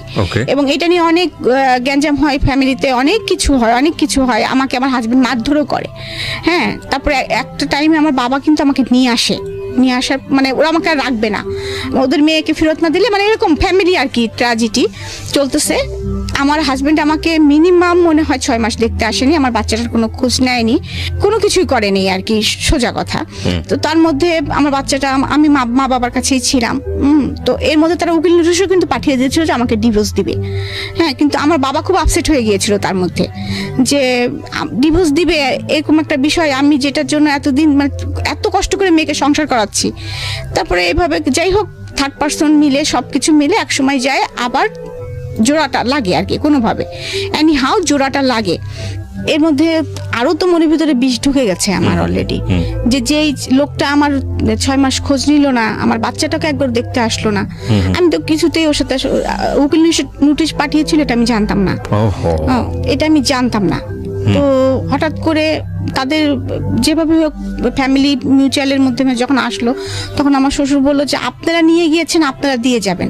এবং আমি সেই দিনটার কথা আমি কখনোই ভুলব না, যেদিন আমার ননদ চলে যায় সেদিন আমাকে সারা দিন ঘরের মধ্যে আটকায় রাখা হয়েছিল, কিছু খেতে দেওয়া হয়েছিল না, এবং আমাকে আমার হাজবেন্ড মারধরও করেছিল, এবং সেই সাথে আমার বাচ্চাটাকে আমার কাছে দেওয়া হয় নাই সারাদিন। তো ওই অবস্থায় যে অনেক কিছু হয়েছে, অনেক অনেক, সেটা আমি এখন এত বিস্তারিত হয়তো বলতে পারছি না, মানে কিভাবে গিয়েছে আমি বলতে পারবো না। অনেক কষ্টে ওখান থেকে আমার বাবা ভাই আমাকে অনেক কষ্ট ওখান থেকে নিয়ে আসে আর কি। এবং আমি এক কাপড়ে চলে এসেছিলাম, আমাকে ওরা কোনো কাপড় খালি পায়ে এক কাপড়ে আমার বাচ্চাটা সহকারে, বাচ্চাটাকেও দিচ্ছিল না তারা। অনেক কষ্টে আমি ওখান থেকে আমার বাবা মাকে বের করে নিয়ে চলে আসে।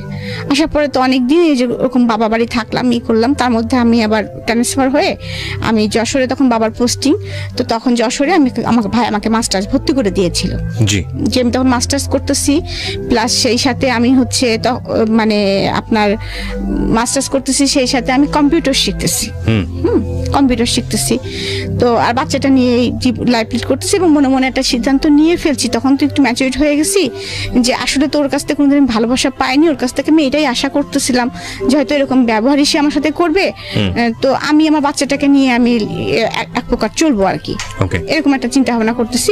আর আমাকে যথেষ্ট সাপোর্ট দিত বাবা মার, সবসময় মন টন খারাপ থাকতো যে ফ্যামিলিতে যেহেতু এরকম কাহিনী হয় নাই, আর সেহেতু সব জায়গাতে কথা টথা হচ্ছিল, অনেক ঝামেলা চলতেছিল অলরেডি ভিতরে, তো বাবা মা ওইগুলা টেক কেয়ার করতেই মানে হাত ধরে যাচ্ছিল বাবা মার আর কি। আর এদিকে হচ্ছে আমার বড় ভাই আমাকে একদম ফুল সাপোর্ট দিচ্ছে যে না, আমি তোমাকে যেতে দিব না, তুমি পড়ালেখা শিখো, মানুষ হও, আমার একটা ভাগ নিয়ে আমি পালতে পারবো, তুমি ওটা নিয়ে টেনশন। এমনকি আমার মেয়েটা মানে আমার বড় ভাইয়ের কাছে ঘুমাতো, খেত, মানে ওর বড় মামাই ওর জান, মানে ওকে আমার কাছে দিত না বড় ভাই, এরকম। আচ্ছা। তো এভাবে থাকতে থাকতে হঠাৎ করে কি একদিন ডিসিশন হয়, আমরা ঈদ করতে বাড়ি গেছি, হঠাৎ করে আমার বাবা আমাকে ডেকে বলে যে তুমি মা, তোমাকে ওই বাড়িতে যেতে হবে। আমি বললাম কখনোই না আব্বা, ইম্পসিবল, আমি আর ওই বাড়িতে সংসার করতে পারবো না এত কিছুর পরে, আর ওরা আমাকে মেরে ফেলবে। আমার মনের মধ্যে ভয় ঢুকে গেছে যে ওরা আমাকে মেরে ফেলবে। তখন আমার বাবা আমাকে জড়ায় ধরে কান্না করে বলতেছে যে মা, তুমি কি আমাদের, তোমার চাচার, আমার সবার কি মৃত্যু মরা মুখ দেখতে চাও, নাকি তুমি তোমার সুখটা বেছে নিতে চাও? তো অবভিয়াসলি তখন মানে কি মনে হয়েছে আমি জানি না, কারণ বাবাকে আসলে তো আমি খুবই ভালোবাসতাম, আমি মানে এখনো ভালোবাসি। স্ট্যান্ড বাই, আমাকে যদি কেউ বলা হয় তো আমি আমাকে যদি বাচ্চাদের নামও বলা হয় তবু বলবো আমার বাবাকে আমি বেশি ভালোবাসি। এবং আল্লাহর কাছে আমি মাঝে মাঝে এমনও বলি যে আল্লাহ, যে আমার বাবা যদি মৃত্যু হয় সেদিন যেন আমারও মৃত্যু হয়। আর মানে একদম হোপলেস হয়ে যাই। আমি তখন বলি যে আমি যাবো বাবা, আমি বলি যে বাবা আমি যাবো, যাই হোক না কেন আমি যাবো। তো আমি যাই, এবং আমার শ্বশুরদের কন্ডিশন হলো আমাকে নিতে আসবো না, আপনাকে দিয়ে যেতে হবে। তো আমাকে দিয়ে আসে আর কি। এসে পরে আমার অত্যাচারের মাত্রাটা মানে আপনারা ইমাজিন করে নেন, আরো চরম আকারে পৌঁছায়। আমার বাচ্চাটা ঠিক মতো খাওয়া দাওয়া হয় না, মানে আর আমাকে সারাদিন যেভাবে তারা টর্চার করে, মানে কি আমি 2 দিন 3 দিন দেখাচ্ছে খেতে বসছি, এমন একটা কথা আমার শাশুড়ি হয়তো বলছে যে এই মেয়েদের কোনো বিশেষ আছে, যে মেয়ে আমার মেয়েকে বের করে দিতে পারে, সেই মেয়ে আমাকে বিষ দিয়ে মেরে ফেলবে না, পানের মধ্যেও বিষ দিয়ে মেরে ফেলতে পারে। আমার শাশুড়ি আবার পান খেতেন, ওর হাতে কিছু খাওয়া যায়, আমাকে দিয়ে রান্না করাতেন, আবার আমাকে এই কথাগুলো শোনাতেন। হ্যাঁ, তো এরকম পরিস্থিতির ভিতরে আমি যাচ্ছি, আমার মানে মনে হচ্ছে যে মানে কোনো কুল কিনারা নাই, আমার মনে হচ্ছে এরকম।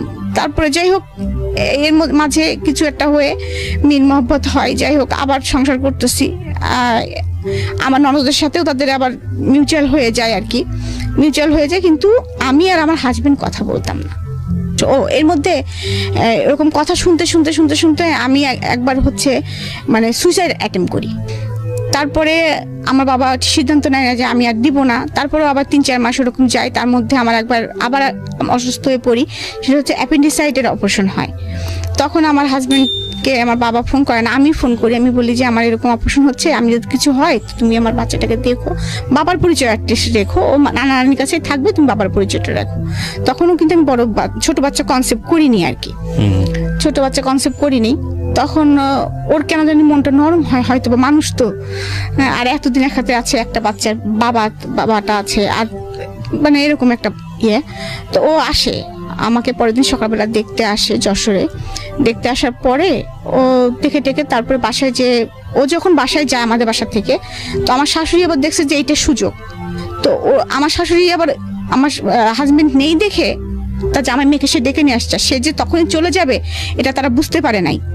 আমার হাজবেন্ড বাসায় ঢুকে দেখতেছে যে বাসায় তার মানে আমাকে নিয়ে গেছে, নিয়ে যায় আমরা দুজনে বাসার মধ্যে ঢুকতেছি এবং রাস্তায় কিন্তু আমাকে বলতেছে বারবার যে তুমি কিন্তু যাই বাবা মার কাছে মাপ চাবা, তুমি কেন সুইসাইড অ্যাটেম্প করতে গেছিলা, এটার জন্য তুমি মার কাছে মাপ চাবা, আমরা বিপদে পড়তাম না, এরকম ভাবে আমাকে বোঝাচ্ছে আর কি। তো যাই হোক আমি ঢুকেই আমি বলছি ঠিক আছে মার কাছে আমি মাপ চাবো। হ্যাঁ, আমি গেছি, যাওয়ার পর ঢুকতেই দেখি যে ওরা আমাদের বাসায়। তখন বাসার পরিস্থিতি আরো অন্যরকম হয়ে যায়। তখন হয় কি আমার হাজবেন্ড পুরো ক্রেজি হয়ে যায়, আমার ঠিক আমিও ভাইলেন্ট হয়ে যাই, সেও ভাইলেন্ট হয়ে যায়, যে যার জন্য এত কিছু হইলো তারা কিভাবে এক্স্যাক্টলি, মানে তোমরা যদি মেনেই নিবা তাহলে এত কেন অভিনয় করলা তোমরা। আর আমার মেয়েটাকে আমার হাজবেন্ড বলতেছে আমার ছোট দুধের শিশুটাকে আমি কেন এত কষ্ট দিলাম, আমার ওয়াইফ কেন আমি এত কষ্ট দিলাম, আর সেটা তুমি করতে আমাকে, আমি বড় ভাই আমাকে একবারে বলছো যে ওরা আসতে চাইবে, ওদেরকে মেনে নেওয়ার দরকার, বা আমার শ্বশুর শাশুড়িকে এত হেয় করলা কেন, এত কথা শোনাইলা কেন তাদেরকে, কেন শোনাইলা আমাকে, তো এবারে অনেক ছোট করছো তোমার। তাহলে এখন তো আমার তো শ্বশুর বাড়িতে কখনো তোমাদের যেতে হবে না, কিন্তু আমার তো যেতে হবে। তখন তো তারা যদি কথাটা বলে যে আমার মেয়ের তো কোনো দোষ ছিল না, তখন আমি কি বলবো, কি উত্তর দিব? তো এটা নিয়ে অনেক বাসার মধ্যে অনেক ক্যাচাল হয়, হয়। তারপরে আমার হাজবেন্ড সরাসরি জিজ্ঞেস করে যে হ্যাঁ ওরা দুজন আবার খুব নমনীয় হয় হয়ে আমার কাছে মাপ চাই, ওর ভাইয়ের কাছে মাপ চাই। তখন আমি একদম ভাইলেন্ট হয়ে বলি কি আচ্ছা তোরা যে বলছিস যে আমি তোদেরকে বের করে দিছি বাসা থেকে, আমি কি বের করে দিছি, আমি কি জানতাম কিছু? তখন ওরা আমাকে বলে কি যে, তখন আমার ছোট ননদ বলে কি না আমি আসলে এটা ক্রেজি ভাবে বলছিলাম, তখন আপনার উপর আমার রাগ হয়েছিল, কারণ এই কথাটা যখন বাসায় জানাজানি হয়ে যায় আপনি ভাইকে বলে দিছিলেন, ভাই আমাকে রাত্রে মারতে গেছিল, তো আমার উপর আপনার উপর আমার খুব রাগ হয়েছিল, আমি চিন্তা করছিলাম এটা শোধ তুলবো, সেই জন্য আপনার দোষটা দিয়েছিলাম। তা আমি তখন আমার হাজবেন্ড এটা শুনছে, শোনার পরে বলতেছে তুই এটা কাজ করছিস রনি। হ্যাঁ, যাই হোক এটা নিয়ে অনেক কিছু হয়, সব সত্য আর কি সামনে চলে আসে যখন, তখন যাই হোক আমার হাজবেন্ড একটু সফটনেস দেখায় এবং সে বলে যে আমি থাকবো না, আমি কাল সকালে আমার বউ বাচ্চা নিয়ে আমি চলে যাব। তখন আমার শ্বশুর খুব আপসেট হয়ে পড়ে, কারণ কুষ্টিয়া শহরে তাদেরকেও সবাই চেনে, আমাদেরকেও সবাই চেনে, সবাই জানে যে তার একটাই ছেলে বেটার বউ আলাদা থাকে, হ্যাঁ আলাদা বাসা ভাড়া করে থাকে, এটা একটা খুব খারাপ দেখা যাবে, এরকম একটা করে। তারপর অনেক বোঝানো শোনানোর পরে যাই হোক আমরা আবার ওই বাসাতেই স্টে করি। আমার হাজবেন্ডের তখন আবার পোস্টিং হয়ে যায় চুয়াডাঙ্গা। তো এরকম চলতেছে, ওদের সাথে ওরা আসে যায় কত করে, আমার ছোট ননদের সাথে আমি কথা বলতাম, আমার ভাইয়ের সঙ্গে কথা বলতাম না, কারণ আমার থিওরিটা এটা যে ও তোমার রক্তের না, ও আমার একটা ক্ষতি করতে পারে, তুমি তো আমার ভাই ছিলা, তুমি ফুফাতো ভাই হওয়া যাই হও, তুমি তো আমার ভাই ছিলা, তুমি তো আমার এত বড় ক্ষতি করতে পারো না, তোমার সাথে আমি কথা জীবনেও বলবো না, আর তারপরে তুমি আমার বড় ভাই। তো যাই হোক মাস্টার্স করেছি, মাস্টার্স পরীক্ষা চলছে আমার, পরীক্ষা দিয়ে আমার মনে হয় যে আমার 11 তারিখে বাচ্চা হল না, আমার বাচ্চা হয়েছে 16 তারিখে, আর আমার মাস্টার্স পরীক্ষা শেষ হচ্ছে 11 তারিখে, মানে আমি ওই রকম অবস্থায় আমি পরীক্ষা দিয়েছি আর কি। তো আমার বাচ্চাটা পেটের মধ্যে খুব অসুস্থ হয়ে যায়, কারণ আমি 4 ঘন্টা বসে পরীক্ষা দিতাম, বাচ্চাটার মুভমেন্ট খুব কম হতো, মুভমেন্ট হতো না। তবে তারপরে আমার 16 তারিখে সিজারিন করে বেবিটা হয়। তো এর মধ্যে আমার বড় ভাই কিন্তু এর মধ্যে বাইরে চলে গেছে অলরেডি, হ্যাঁ, এবং সে তাকে বিয়ে দেওয়া হয়েছে খুব আনুষ্ঠানিকতার ভিতরে। হ্যাঁ, তো সে বাংলাদেশে এসেছে, সে একদিন আমার শ্বশুরবাড়ি সে আবদার করে যে মামা আমি আমার বোনকে নিয়ে যেতে চাই, এক রাত আমাদের সাথে থাকবে। হ্যাঁ, তো এই কথা বলার পরে তখন হচ্ছে আপনার আমার শাশুড়ি আমাকে যেতে দিবে না, বাসায় অনেক কাজ, ঈদের পরের দিন আমার সব ননদরা আসবে, সে আমাকে যেতে দিবে না। তখন সে বলে কি যে তাহলে নিয়ে গেলে একবারে নিয়ে যাও। এই কথাটা আমার ভাইয়ের তখন লাগে খুব, এতদিন তো আমার ভাই কোনোদিন ইন্টারফেয়ার করেনি, এতদিন তো বাবাই সব টেক কেয়ার করছে, এখন তো মোটামুটি সে একটা পর্যায়ে আসছে। তারপরেও আগেও সে বলেছে যে সে কখনোই রাজি ছিল না আমাকে সংসার করতে দেওয়ার জন্য, সে সবসময় বলতাম রিক্সা চালাই খাবো, কিন্তু আমার বোন আমি দিব না, এরকম কথা সবসময় সে বলতো। তারপরে যাই হোক সে মনে মনে একটা প্ল্যান করে ফেলে, সেটা বাবা মাকে বলে না, কারণ জানে বাবা মা বললেও হয়তো রাজি হবে না, আর আমার হাজবেন্ডকে বললেও রাজি হবে না। সে আমাকে বেড়াতে নিয়ে আসার নাম করে ঢাকায় নিয়ে আসে। তখন অলরেডি ঢাকায় আমাদের একটা বাড়ি কেনা আছে, সেটা হচ্ছে সেগুন বাগিচে, আমার ছোট ভাই ভার্সিটিতে পড়ে, ও হচ্ছে ওই বাসাতে থাকতো। মাঝে মাঝে বাবা মা আসতো, ওকে একটা কাজের ছেলে ছিল, রান্না বাড়া করে দিত এরকম। তো ও আমাকে নিয়ে আসে, নিয়ে আসার পরে বলে যে আমি মার্কেটিং, সবাইকে বলে যে আমি চলে যাব মার্কেটিং করার দরকার, তো রিমাকে ওই জন্য নিয়ে যাচ্ছি আমার 2 বাচ্চা সহকারে। আমিও জানি না ভাইয়া, আমি জানি যে মার্কেটিং করতে ঢাকায় আসতেছি। তো ভাইয়া এসে তারপরে বাবা মাকে আবার ফোন দেয় যে বাবা মা আমরা মার্কেটিং করবো, তো রিমার বাবু 2টা দেখবে কে, তোমরা দুজনে আসো দেখাশোনা করো, আমরা একটু মার্কেটিং করে বেড়াই। আব্বু আম্মু গাড়ি নিয়ে আসে আর কি, বাবা অফিস থেকে মানে শুক্র শনি তো এমনি ছুটি, তো আসার পরে বলে তারপরে একদিন রাত্রেবেলা ফ্যামিলি মিটিং বসে, তখন ভাইয়া একদম সম্পূর্ণ বলে যে বাবা আপনি যা দেখতেছেন, যা সহ্য করছেন, এটা আমি সহ্য করতে পারবো না। এখন আপনি আমাকে খারাপ বললে বলেন, আমি অনেক নরম মানুষ, ভালো বললে বলেন, আপনি যা খুশি আপনি তাই বলেন, কিন্তু আমি যেটা এসে মানে দেখতেছি সেটা আমার অসম্ভব আমার পক্ষে দেখা। সেটা হচ্ছে আমার কাছে আমার বোনের শ্বশুরবাড়ি যে মনে হয়েছে যে ওয়ান কাইন্ড সে হচ্ছে কাজের বুয়া। এটা আপনার আপন ভাই বলছে? হ্যাঁ, ওয়ান কাইন্ড কাজের বুয়া। আর আমার বড় মেয়েটার রেজাল্ট ভালো ছিল না, কখনোই ভালো রেজাল্ট করতে পারতো না সে, মানে ওরকম মারধর খেত, সেই উল্টা পাল্টা ছিল, মানে ওর জন্য কেমন ছিল একটু আর কি। যাই হোক, তখন বলতেছে আর আমি দেখতেছি যে যেভাবে উপর থেকে দোতলা বাসা ছিল, যতবারই কোনো গেস্ট আসে আমার ভাগ্নি আসে গেট খুলতে, ওই ক্লপসিকেবল গেটটা খুলতে আসে আমার ভাগ্নি। তার মানে ওরা দুজনা ওই বাড়ির কাজের বুয়া। আর আমার ছোট ভাগ্নিটার অবস্থা হবে আর কদিন পরে ওইটাই। আমি এটা মেনে নিতে পারছি না। আমার একটা বোন, তার বাচ্চারা, ওর জীবনটা যেরকম হয়েছে ওর বাচ্চা 2টার জীবনও সেরকম হবে, এটা আমি মেনে নিতে পারছি না। আপনারা আমাকে বকলে বকেন, ভালোবাসলে বাসেন। আমি এক্ষুনি তার হাজবেন্ডের কাছে ফোন দিব, সোজা কথা ফোন দিয়ে বলবো সে যদি তার কাছে আমার বোনকে রাখবে, আর যদি না রাখে আমি আমার বোনকে চালাবো। সম্পর্কের দরকার নাই, ডিভোর্সেরও দরকার নাই। ফাইন। কখন জানি কি হয় এরকম একটা দোলাচল অবস্থা, এবং আমাদের প্রেডিকশনের জায়গাগুলো এখন পর্যন্ত নট প্রুফ। আমি সবসময় একটা কথা বলি যে জীবন গল্পে আপনি কোনো বাকি আসলে অনুমান করতে পারবেন না এরপরের বাকি গিয়ে কি ওয়েট করছে আপনার জন্য। লাস্ট 2টো গল্প যদি বলি যে এই ধরনের গল্পের গোড়াপর্তন হয়েছিল আবিদা সুলতানার হাত ধরে। আবিদা সুলতানা এই যাবৎকালে জীবন গল্পের, ঢাকা এফএম জীবন গল্পের সবচাইতে পপুলার বলবো, মানে সবচাইতে মানুষের বেশি শোনা গল্পের মধ্যে একটি, এবং ইউটিউবেও সেটার ভিউ প্রায় 2 মিলিয়নের কাছাকাছি। তো আবিদা সুলতানার পরে আমরা বেশ কয়েকটা এপিসোড, মানে গত 2 থেকে 3টা এপিসোড আগে আরেকজনের যে খেয়ালির যে জীবন গল্পটা, খেয়ালি এবং আবিদা সুলতানার জীবন গল্পের মধ্যে অদ্ভুত কিছু মিল আছে। এবং এরই ধারাবাহিকতায় আজকের যেই রিমার যে জীবনের গল্প, সেখানে হয়তো অনেকেই মনে করেছিলেন বা করছেন এখনো, যেহেতু আমরা শেষ পর্যায়ে আসিনি, যে রিমার জীবন গল্পটাও ঠিক সেরকম না। শুধু নাটুকুই বললাম। রিমা, আমরা যেখানটায় ছিলাম, তো আমার বাবার তখন কিছু ভাইয়ের উপরে বলতে পারে না, মানে সেও ততদিনে আসলে বুঝে গেছে আসলে যে এখানে আসলে রাইট কি অনরাইট কি। আর কথা হচ্ছে যে বাবা সারা জীবন মান সম্মানই দেখলা, সারা জীবন তুমি মান সম্মানই দেখলা, কিন্তু কষ্টটা দেখছো না। আমাদের একটা বোন যে এত কিনা আল্লাহ দিয়ে, এবং তার 2টা বাচ্চা আল্লাহ দিয়েছে, এবং সেই 2টা ভাগ্য এরকম হতে যাচ্ছে শুধু তোমার মান সম্মানের জন্য, আর কোনো কিছু না। আমাদের অর্থনৈতিক কোনো সমস্যা নাই, আমাদের পারিবারিক কোনো সমস্যা নাই। কি হয়েছে, ডিভোর্স হবে না, দরকার হলে ওর মতো থাকবে, বাচ্চা 2টা নিয়ে থাকবে। ডিভোর্সই তো শেষ কথা না, মানুষ তো এইভাবে বাচ্চা নিয়ে বাঁচে। সেই ছেলে যদি বিয়ে করতে চায় করুক, আমার বোন তাকে ডিভোর্স দিবে না। তাহলে তোমার তো দুর্নাম হচ্ছে না, কিন্তু তার লাইফটা তুমি এরকম করে নষ্ট করে কেন দিচ্ছ? তার সাথে তার 2টা বাচ্চার লাইফ তুমি নষ্ট করে দিচ্ছ। বাবাকে অনেক বোঝায়, এবং মা তো একদম খুবই রাজি। মা তো অনেক দিন থেকেই ফিল করতেছে আমার কষ্টটা আসলে। তো তখন আমার শুরু হলো নতুন জীবন। আমি তো ভয়ে আর শ্বশুর বাড়িতেও যোগাযোগ করতে পারতেছি না। আর এদিকে আমার ভাই তো ফোন করে আমার হাজবেন্ডকে বলছে যে আমার ভাগ্নিদের অলরেডি সে স্কুলে ভর্তি করে দিয়েছে, ফ্লোর স্কুলে ভর্তি, 2জনকে, একজনকে নার্সারিতে আর একজনকে ক্লাস 2তে ভর্তি করে দিয়েছে। আর এদিকে আমার হাজবেন্ডকে বলেছে যে তুমি যদি, আগে থেকে জিজ্ঞাসা করেছো অবশ্য ফোন করে, যে তুমি যদি তোমার সঙ্গে রাখো আমাদের নো অবজেকশন, কিন্তু তোমার সঙ্গে যদি না রাখো আমার বোন তোমাদের বাড়িতে থাকবে না। আচ্ছা, ও ঢাকায় থাকবে এখন থেকে ওর বাচ্চা নিয়ে।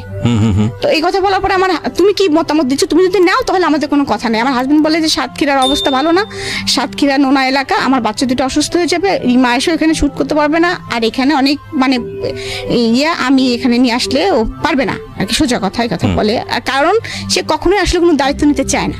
আচ্ছা, এই জন্য সে সুন্দরভাবে কথা বলার পর আমার একটু রাগারাগিও করে যে তাহলে রিমা আব্বা আম্মার ওখানে অসুবিধা কি হচ্ছিল।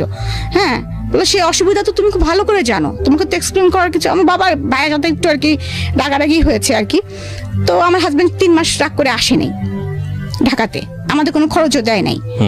আর আমার তো কোনো সমস্যা এখানে হচ্ছে না আল্লাহর রহমতে, কারণ মা অলরেডি তখন 2টা কাজে মানুষ দিয়ে গিয়েছে। কারণ আমার বাচ্চা 2টাই ছোট, কোচিং টচিং আমি নিয়ে যাই। আর আমার ছোট ভাইকে এবং বড় ভাই বলেছে যে তুমি মানে চলে যাওয়ার আগে যে তুমি পারবা না, তোমার একটা বোনের দায়িত্ব নিতে, আমি তোমাকে ফিনান্সিয়াল সাপোর্ট দিব, তুমি খালি বোনটাকে আর ভাগ্নি 2টাকে দেখে রাখবা। আমাদের নিজেদের বাড়ি যেহেতু কোনো সমস্যা নেই এখানে। তো আমার ছোট ভাইটাও অনেক ভালো। হ্যাঁ, আমরা আসলে 3 ভাই বোন খুব ফ্রেন্ডলি, যেটা সত্যি কথা আমি বলবো। বড় ভাই খুব চুপচাপ, আর আমি আর আমার ছোট ভাইটা খুব আমোদে। তো ও কি করা শুরু করলো, এখান থেকে আমার জীবনে উত্থান, যখন এখানে আমি থাকা শুরু করলাম, আমার বাচ্চাদের প্রচুর টেক কেয়ার করতো পড়াশোনা থেকে, কারণ ওরা তো মফস্বল এলাকার মানে কুষ্টিয়ার লেখাপড়া থেকে।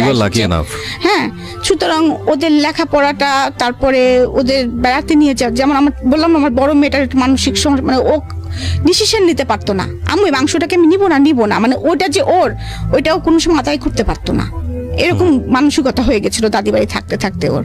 তো আমি একসময় বুঝতে পারলাম যে মানসিক, মানে তখন আমার নিজেই একটু মানে মানসিক, আমার তো তখন নিজেরও মানসিক অবস্থা খারাপ ছিল, আমি ওর মানসিক অবস্থা কিভাবে বুঝবো। যখন আস্তে আস্তে আমি রিয়েলাইজ করতেছি যে সব বাচ্চার মতো তো আমার এই বাচ্চাটা না, কেমন যেন জড়সড় হয়ে থাকে, কেমন যেন খোলামেলা না, হ্যাঁ এরকম আর কি করতেছি। তখন ওর সঙ্গে আমি আস্তে আস্তে মানে খুব ভালো, মানে আমার ছোট ভাই আমাকে বললো যে আপু আপনি কি এটা বুঝতে পারতেছেন, এবং ও আমাকে ডাক্তারের কাছেও নিয়ে যায় যে আপুর সামথিং প্রবলেম আছে, মানে আলটিমেটলি কাউন্সেলিং এর জন্য। হ্যাঁ, কাউন্সেলিং এর জন্য আমাকে মুহিত কামালের কাছে নিয়ে যাওয়া হয়।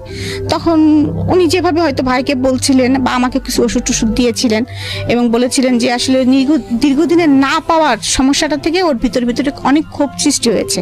হ্যাঁ, মানে এভাবে আর কি অনেক কিছু বলেছিলেন। যাই হোক, তো ওইভাবে ওকে টেক কেয়ার করতে হবে আপনাদেরকে, এবং সবচেয়ে ভালো হয় যদি উনার হাজবেন্ড ওনাকে সাপোর্টটা দেন। তো সেই সাপোর্টটা তো আমার পক্ষে মানে সম্ভব না, আমার ফ্যামিলি দিতে পারবে না। তো সেই সাপোর্টটা, হাজবেন্ডের সাপোর্ট তো আসলে কেউ দিতে পারে না। তারপরেও আমার ছোট ভাই চেষ্টা করেছে, সে আমাকে বেড়াতে নিয়ে গেছে, আমি কবিতা লিখতে পছন্দ করতাম, আমি গল্প লিখতে পছন্দ করতাম, আমার পুরাতন আমি যে ডায়েরি লিখতাম সেটা আবার খুঁজে বের করেছে।